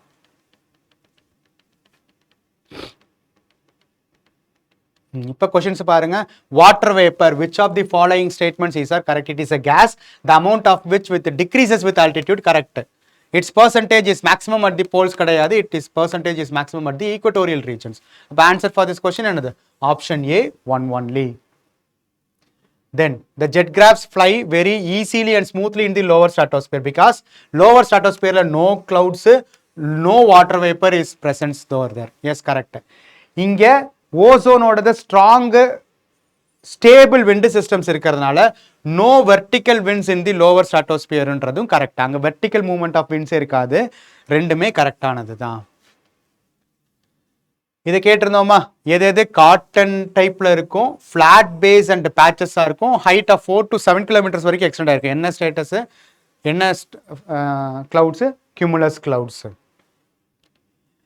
இங்கே clouds are classified on the basis of altitude and their form. Correct. According to altitude they are classified as high, middle and low clouds. Correct. Stratus, nimbostratus and stratocumulus are high clouds கிடையாது. இது எல்லாமே low clouds. High cloudsனாலே சிர்ரோ வரணும். கரெக்டா? அப்போ இந்த statement தப்பு. Answer for this question என்னது? Option B 1 and 2 only. High clouds primarily reflect solar radiation. தப்பு. primarily reflectலாம் கிடையாது. It acts transparent. கரெக்டா? solar radiation and cools the earth surface கிடையாது and warms the earth surface. net effect warm பண்ணுதுன்னு பார்த்தோமா? Low clouds have a high absorption of infrared radiation emanating from the earth surface and thus cause a warming effect கிடையாது, cooling effect. ஏன்னா இது நெட்டா பார்க்க போகும்போது incoming solar radiation அதிகமாக reflect பண்ணி விட்டுரும். அப்போ இது ரெண்டுமே ஆப்போசிட்டாக மாற்றி கொடுத்துருக்காங்க. அப்போ ஆன்சர் ஃபார் திஸ் கொஸ்டின் என்னது? Neither 1 nor 2. Why dewdrops not formed on a cloudy night? ஓகேவா? இப்போ ஒரு சர்ஃபேஸ் எடுத்துக்கிறோம். இங்கே கிளவுட்ஸ் இருக்குதுன்னா கிளவுட்ஸ் இல்லாத கிளியர் ஸ்கை ரீஜன்ஸ் என்ன ஆகும்? அதிகமான heat will be escaped easily. அப்போ என்ன ஆக ஆரம்பிக்கும்? Surface will get cooler. Cooler ஆக போகும்போது இங்கே உள்ள மாய்ஸ்சர் கண்டென்ட்னுடைய கண்டென்சேஷன் பாயிண்ட் அது ரீச் ஆகி அப்படியே டியூஸாக ஃபார்ம் ஆகும். வேறஸ் கிளவுட்ஸ் இருக்குது, clouds is nothing but a water vapour. கரெக்டா? Water vapour. அப்போ இந்த ஹீட் போகிறத இந்த வாட்டர் வேப்பர் என்ன பண்ணும்? திரும்ப ரிஃப்ளெக்ட் பண்ணி ரீரேடியேட் பண்ணும். ரீரேடியேட் பண்றதுனால இந்த surface is getting warmer again. அப்போ வார்மரா இருக்கக்கூடிய சர்ஃபேஸ்ல no dew will be formed. கரெக்டா? அப்போ why dewdrops not formed on a cloudy night னா clouds absorb the radiation released கிடையாது. clouds absorb பண்ணுச்சுன்னா இங்க கூல் ஆயிடுமே. clouds reflect back the earth's radiation. இது ரிஃப்ளெக்ட் பேக் பண்றதுனால இது திரும்ப வார்ம் ஆகுது. வார்ம் ஆக டியூ ஃபார்ம் ஆகாது. அப்போ option B is the most appropriate answer. The earth surface would have low temperature on the cloudy night கிடையாது. அப்போ cloudy night அப்போ தான் ஹையர் டெம்பரேச்சர் இருக்கும். ஏன்னா அது திரும்ப ரீரேடியேட் பண்ணிக்கிட்டே இருக்கும். clouds deflect the blowing wind எல்லாம் கிரவுண்ட் லெவல்லாம் கிடையாது. blowing wind, vertical wind மூமெண்ட்டே கிடையாது. It is the most appropriate answer, option B.